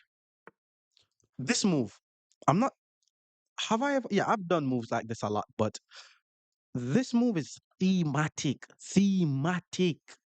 Bishop to a3. Thematic stuff. The guy wants the castle. We use prophylaxis. We prevent his king. How is he going to get castled? No, he has to pull the bishop back to f8, which is not bad. But I'm going to take the bishop. His king is going to take. Then he's going to play king g7. So that's not bad. But these types of moves where you use your bishop to just prevent the opponent's king from castling, thematic stuff. So he plays knight to d7, which also makes sense. I guess he wants to go bishop to f8 takes, knight takes, move the knight, then castle. But that is going to take him too much time. All I'm going to do from here is finish my development.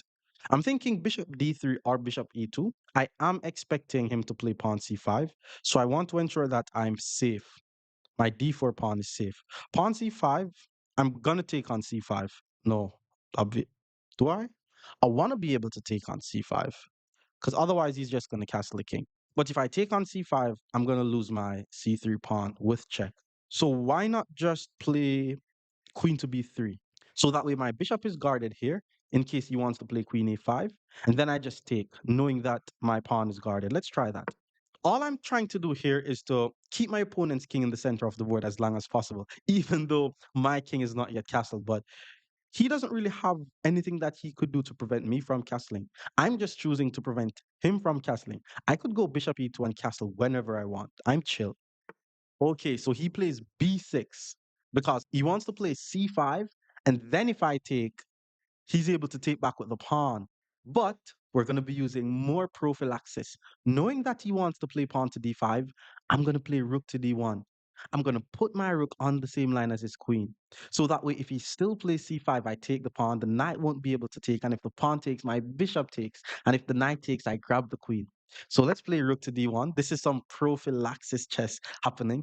If you want to be a good d4 player, you have to be able to play chess like this. Again, it's not like those e4 players where you're like, okay, the game just began. Let's develop our pieces. Let's start throwing pieces at the king. Nah, it's a lot of what is my plan? What is the opponent's plan? Whose plan is faster? You know, how can I prevent the opponent's plan? How do I just improve the position of my pieces? Have to be positional. Like d4 players are more mature than e4 players, if you think about it. So when you just start learning chess, you have to start by playing e4 because you have to be as aggressive as possible. And then after you're as aggressive as possible, you start thinking about ways, okay, I'm too aggressive. I need to ensure that I fix up my positional chess. So you start playing a lot of d4. You get a bit more mature. And then I think it's after you pass the stage of playing e4, then playing d4, then you're going to be able to switch back to e4 and play e4 even better. Now he plays bishop to b7. My pawn on e4 is under attack. His king is still not able to get castled. If I guard the pawn, c5 takes. Oh, his bishop is unprotected. So let's go bishop to d3. c5 is still not possible. And if c5 is not possible, castling is not possible. He needs to just go bishop f8. Let me take the bishop. King takes f8, king g7. I think that's safe. That's a mistake, bro. What was that? C5 is bad. Your bishop is unprotected. My queen is on the same line as the bishop. My rook is still on the same line as your queen. Not because there's two pieces pointing towards there. I just need to take on C5 now. You messed up. If you take with the knight, I don't even need to take the knight to win your bishop. Because if you take with the knight, I'm going to check and win your queen. So he decided to take with the pawn and give me his bishop. I mean, maybe he wants to take on c3 with check. I'm going to play king e2. I'm ahead by an entire piece. This is fine. I mean, there is queen to a5. Hit the unprotected bishop, threaten to take on c3. But that does not work. If he plays queen a5 to hit the bishop, I'm actually going to castle. And if he takes my bishop, because of this knight, I'm able to go bishop b5, and I have so many pieces applying pressure to his knight. So he took on c3 with check. I mean, I could block with the knight, but my king is safe. And moving my king to e2 allows me to easily bring this other rook in the game. And he may think he's able to castle his king, but he's actually not able to castle his king because my rook is still on the same line as his queen. So castling his king will be running into bishop to b5, and that will be losing a knight. He did castle the king. Now it's just tactic. If your rook is on the same line as the opponent's queen, you look for these types of tactics. Now I'm pinning the knight, and I'm already applying pressure to the pin knight. Queen to a5, I did not see. Because that's a counterattack, counterattacking my unprotected bishop. I'm ahead by a piece, so I should be able to trade.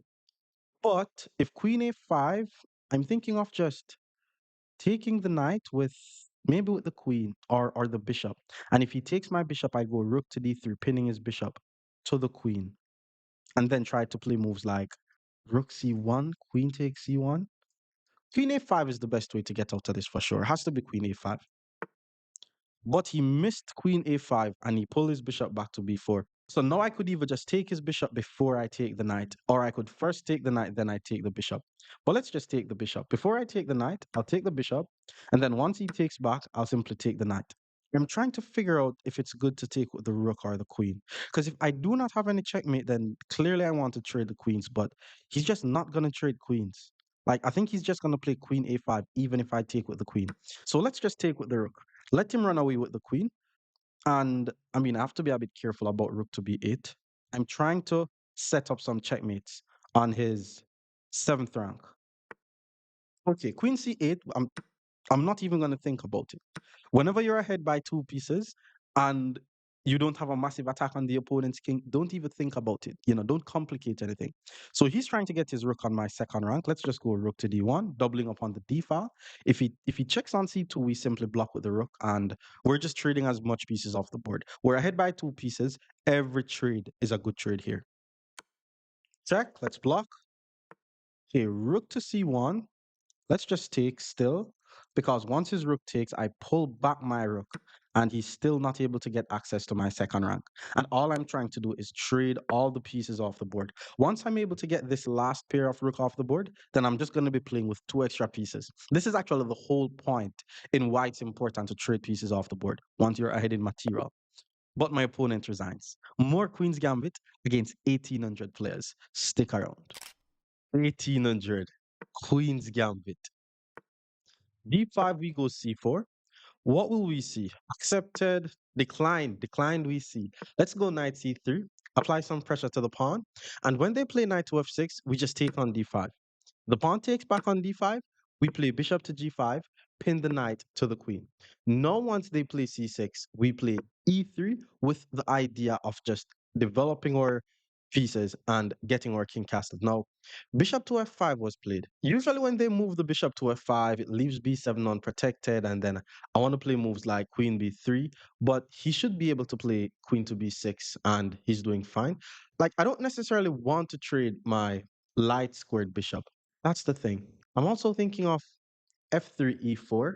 But let's just develop normally. Let's develop normally first before we start making any huge decisions. Knight d7. Let's go bishop to e2 and then castle. Bishop to d3 would have been fine, by the way, but I'm just not trying to trade my light squared bishop. Usually, I like to have my bishop on this diagonal doing a lot of damage. Now that he castle, I'm thinking of knight h5. Knight h4, hit the bishop. If the bishop goes back to e6, then I get the diagonal for my knight. That's how I'm going to play it. So let's go knight to h4. And obviously, if he pulls the bishop back to g6, I take the bishop, we have the bishop here, and then it's going to be a simple plan. So he pulls the bishop back to e6. Let's go bishop to d3. Now we have control over this very long diagonal, but then he plays h6. And once he plays h6, if I pull my bishop back to f4, he's going to play g5. So I am forced to take on f6. Usually the dark squared bishop is the bad bishop, and you don't really want to take on f6 unless you're forced. Knight f5 is what I'm thinking of now. I think that's just a nice square for the knight. Knight to f3 seems a bit passive. Let's go knight to f5.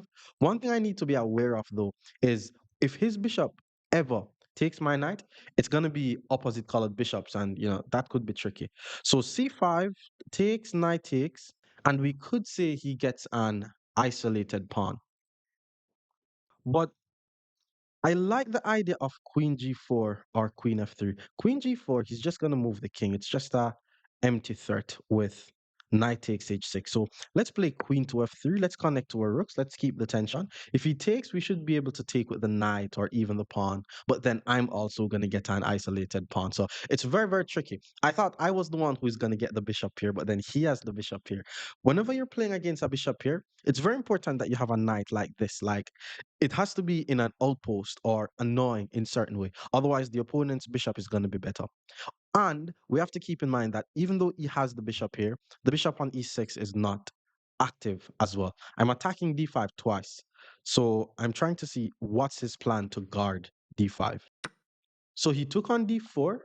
What I'm thinking of is to play knight takes d4, but knight e5 is annoying. So I'm thinking of just taking with the pawn, and if he takes, I takes, I'm threatening mate. And then he plays g6, and I'll be able to take on d5. So let's take on d4. No, it's a very weird position. His d5 pawn is weak, and I'm attacking it. My d4 pawn is weak, and he's attacking it. So anything could happen. All our pieces are also active. I mean, you could say my queen is a bit more active than his, but let's say he plays something like queen to b6, attack b2, attack d4, and then I need to get my rooks in the game. But if I could get my rooks in the game before him, then I could try to claim for an advantage. But right now, I cannot tell who has the advantage. Knight to b6, that's a good move. It guards the d pawn. The knight could go to c4 in some lines.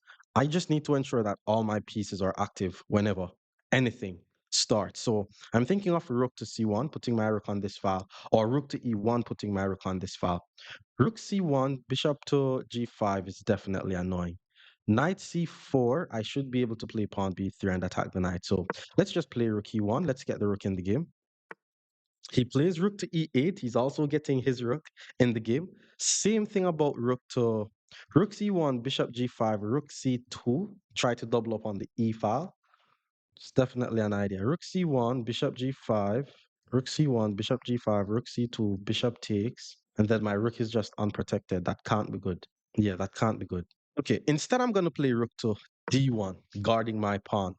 My d4 pawn could be weak. For example, takes, queen takes. So he plays rook to c8.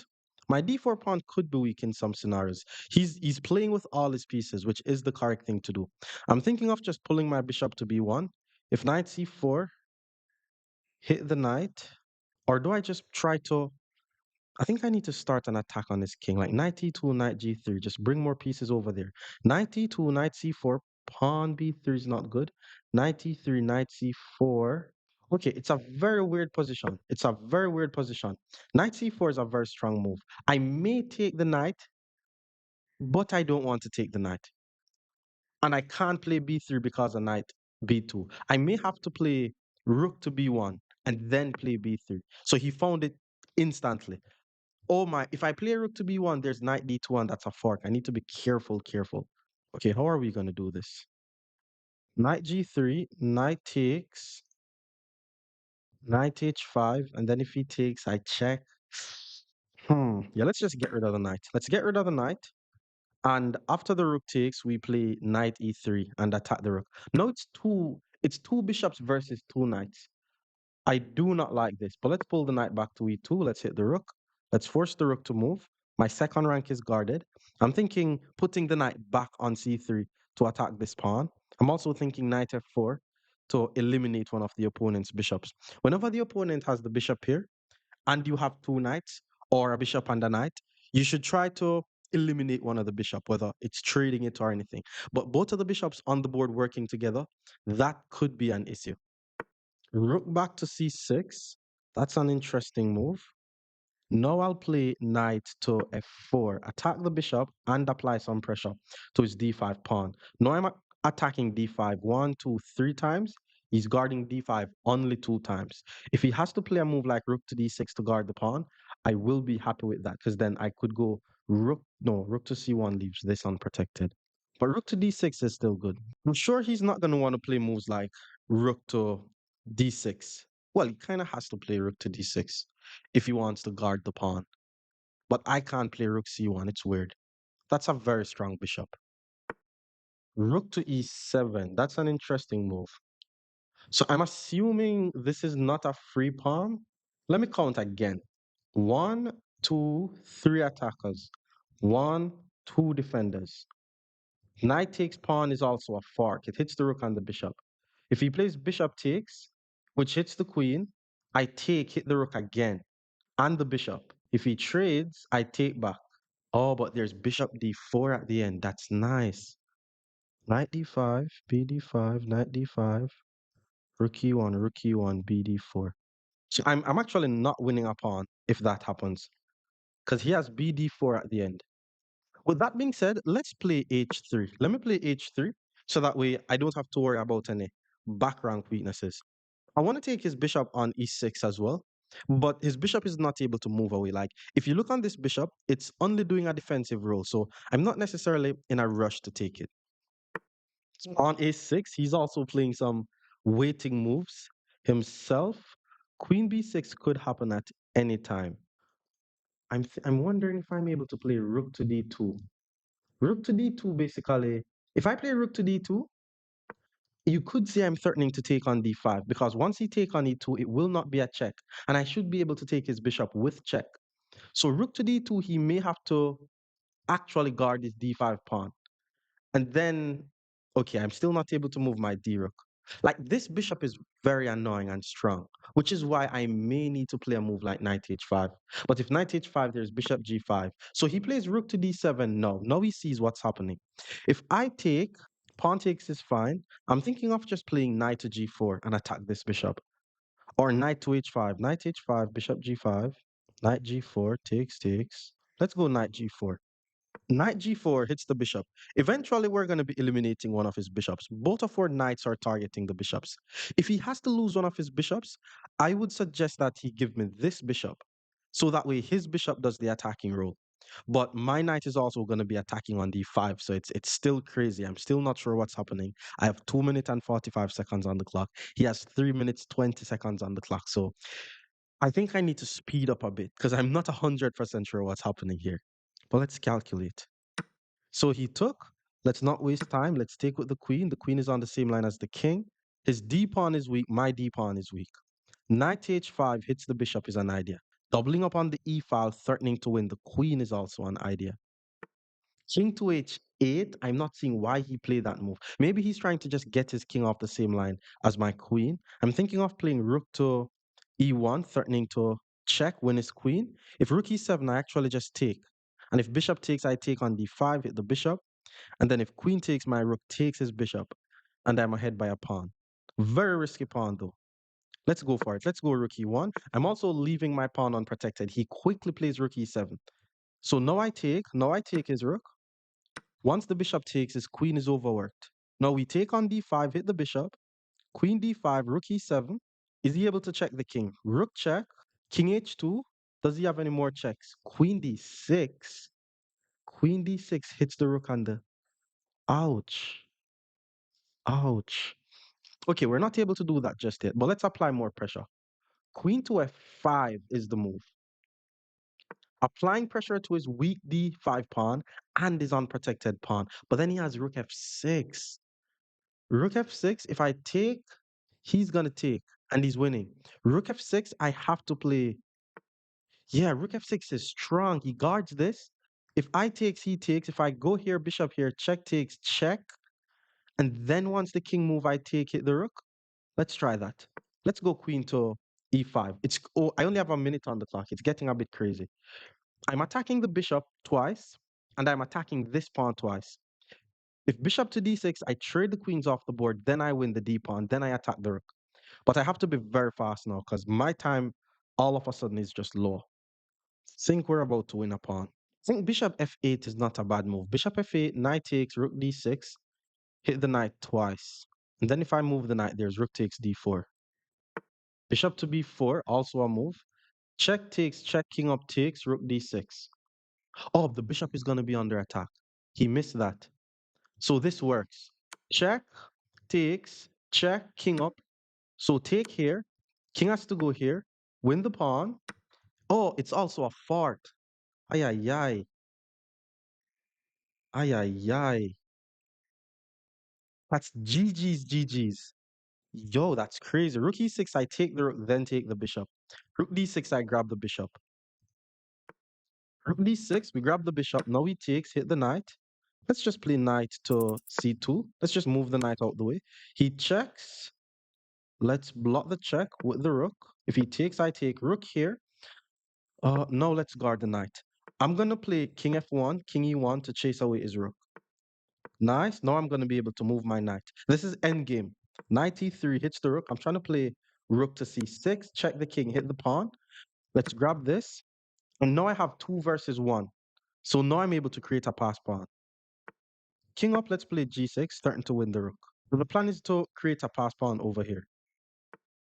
So he moves the rook. Let's go king d2, preventing any checks. Remember, you have to be patient in the endgame. Rook here. Now we play rook to a5, pinning the pawn. He checks. Let's just move. Very good. That's a dead pawn. f5, we grab the pawn, threatening to take another one. He attacks the pawn. We take this. That's a free pawn. Moves the king. Now we push the pass pawn. Roll the pass pawn. Okay, that does not work. I have too many pawns. Yeah, that was a tactic, but it doesn't work because I'm going to be able to queen my pawns now. Okay, so let's just take these pawns off the board and we're winning. And he resigns.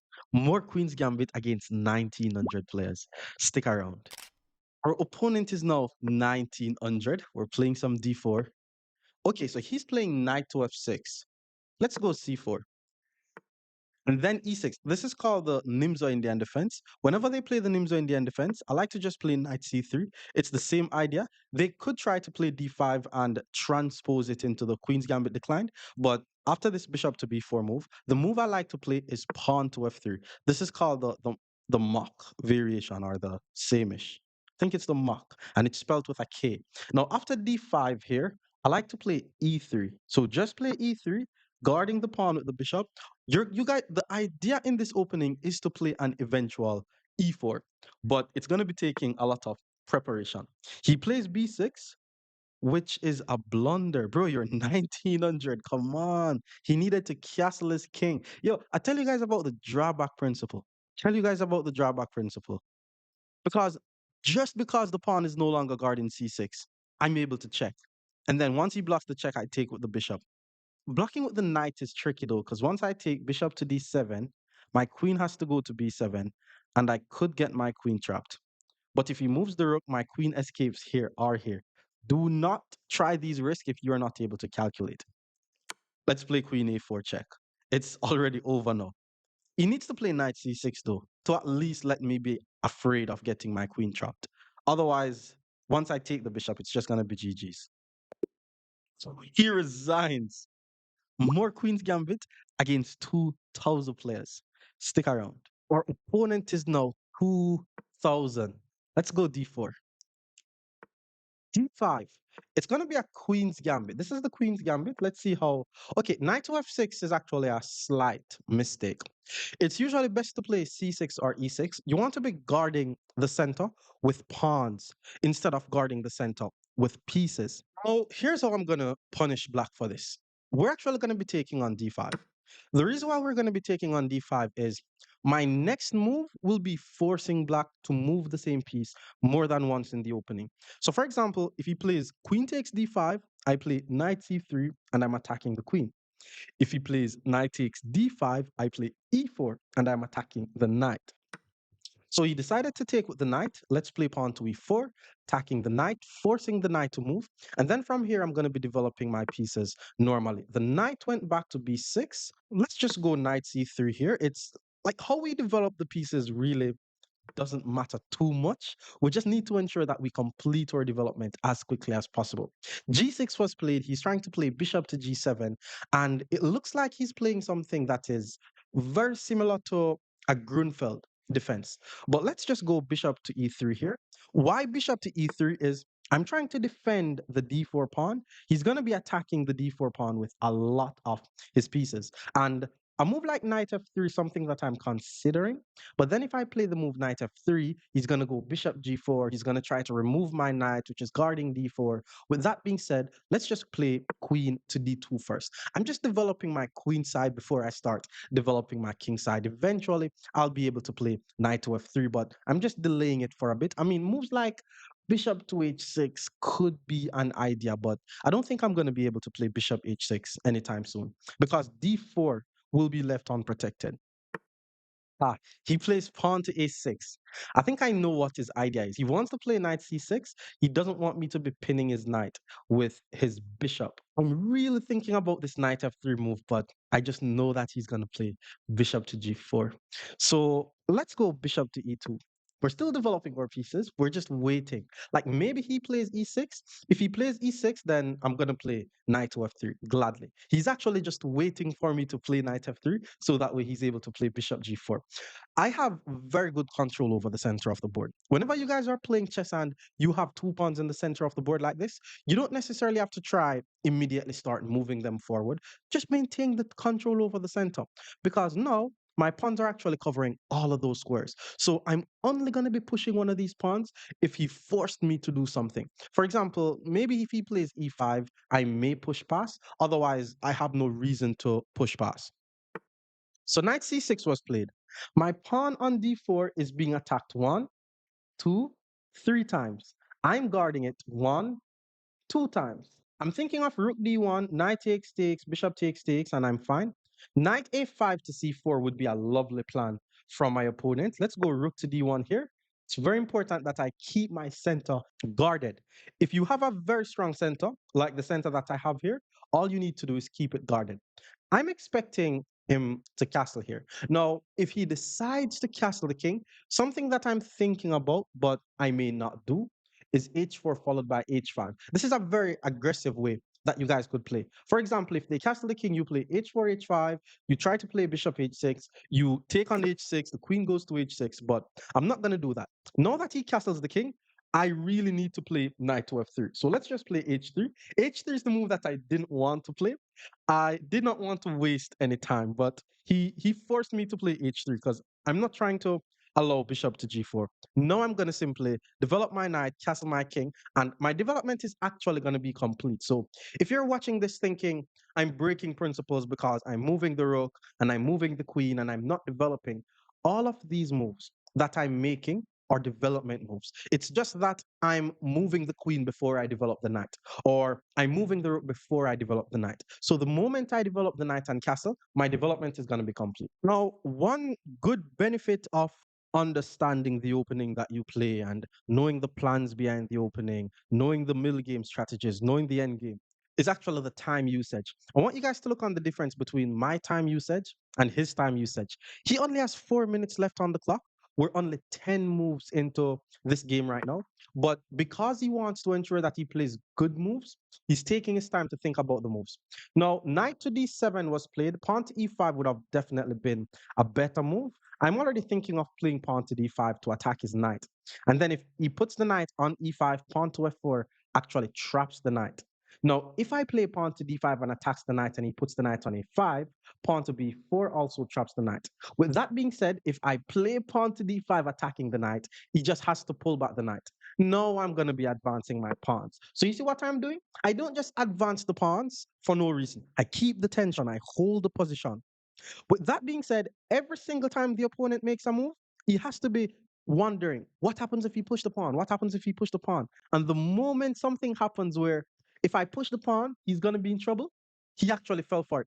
And the reason why this works is I guard the g4 square and the d7 square is covered. So if he puts the knight here and I play f4, I'm just winning an entire knight. So now he has to put his knight on some ugly squares that I'm sure he doesn't want to put his knight on. And if he so he pulls the knight all the way back to b8. Now here's what I'm thinking of. I want to play knight f3 and castle, but I am trying to play f4 before I play knight f3 and castle, which is wasting a bit of time. So I have to ensure that this works. For example, once I play f4, I'm also exposing this diagonal a bit, but I'm not really seeing any way in which he could punish me for this. So let's go f4. Yes, I'm going to be developing the knight. Don't worry about the knight on g1. The knight on g1 will be developed at the perfect time. We're not afraid of e6 or c6. Those are the moves that my opponent needs to play, by the way. He needs to get some pawn break in.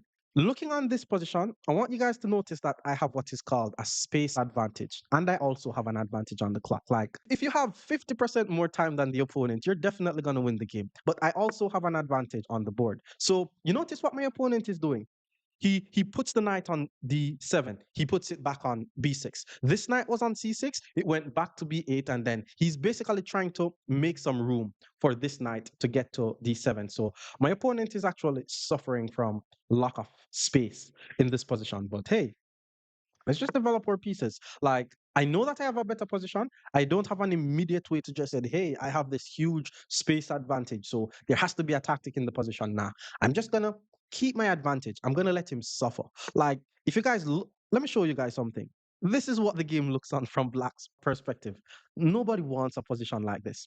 So he plays rook to e8. Looks like he wants to play e6. And then if I takes, I'm probably just not gonna take. Okay, if e6, I'm gonna play d6. If pawn takes, I may trade the queens and then attack his knight.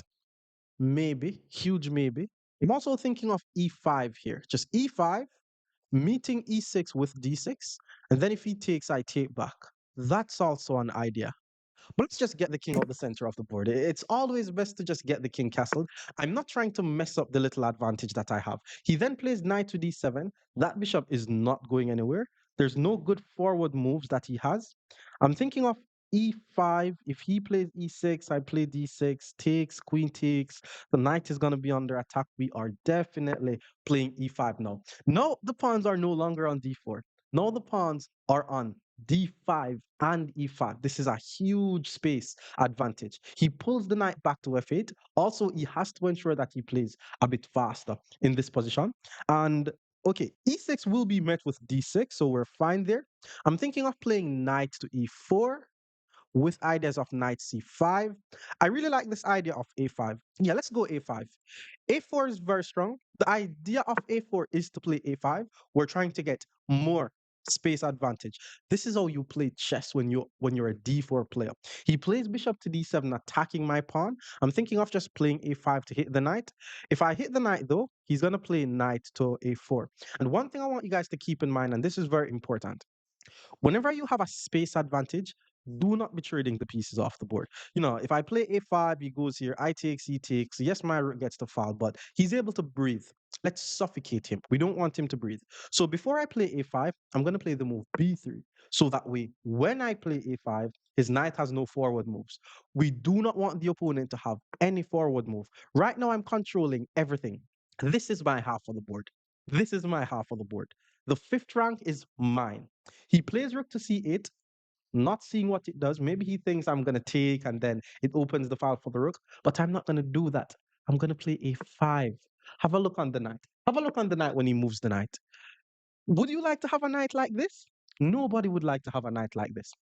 Okay, I have to convert the game though. Let's keep going. I'm thinking of knight e4, just centralizing my knight with the idea of playing knight c5, knight to b7. So let's go knight to e4 here. I'm also thinking of putting a rook on c1 and this rook on d1. He plays h6. Maybe he thinks I want to put the knight on g5. If I wanted to put a knight on g5, I would have just played knight to g5, bro. Now I'm going to play the move knight to c5.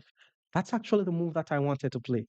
I'm about to smother his queen. So he had to play rook to b8. Like, he's defending like his life is on the line. How do we continue here though? Okay, my time is actually running out. I have to play a bit faster. I'm not seeing any immediate way to punish the opponent. So let's play the move queen to c2. So that way my rook is on the same line as his queen. Now I'm thinking about some tactical ideas. Definitely did not think about the fact that he's able to play bishop to f5, but that will not affect my position. I'll probably just move the queen away. So he found it. I'm just going to move my queen away. Let's just go queen c4. Still a very active score for the queen. And then I'm going to play moves like pawn to g4. So now he has to play h5. This is the only piece that he has on my half of the board. And again, you guys are probably saying, no, bro, this is your half of the board. Nah, all of this is now my half of the board. I'm taking away everything. So now he just plays b5. He's attacking my queen again. To take is absolutely a mistake. If we take this, not only are we giving his rook an open file, we're allowing his knight to join the game. This pawn is going to be preventing his knight from joining the game. Let's just scoot over the queen to b4. Rook, knight, not in the game. And by moving this pawn from b7, he left this unprotected. He moves his queen away though, so that makes some sense. I'm thinking of g4, bishop back, e6, takes. Bishop takes, knight takes, but that doesn't give me anything. Knight to d4 is definitely the move. If he sacked the bishop, I takes. If the queen takes, I play rook to f3, hit the queen, and the queen by itself is not going to be checkmating us. So let's go knight to d4 here, hitting the bishop. If my knight ever get the chance to go to c6, his rook is going to be trapped. He pulls the bishop back. We really have to start playing fast. Pawn e6, takes, bishop takes. Okay, let's go bishop to f3. I want to set up some ideas. Pawn c6 was played.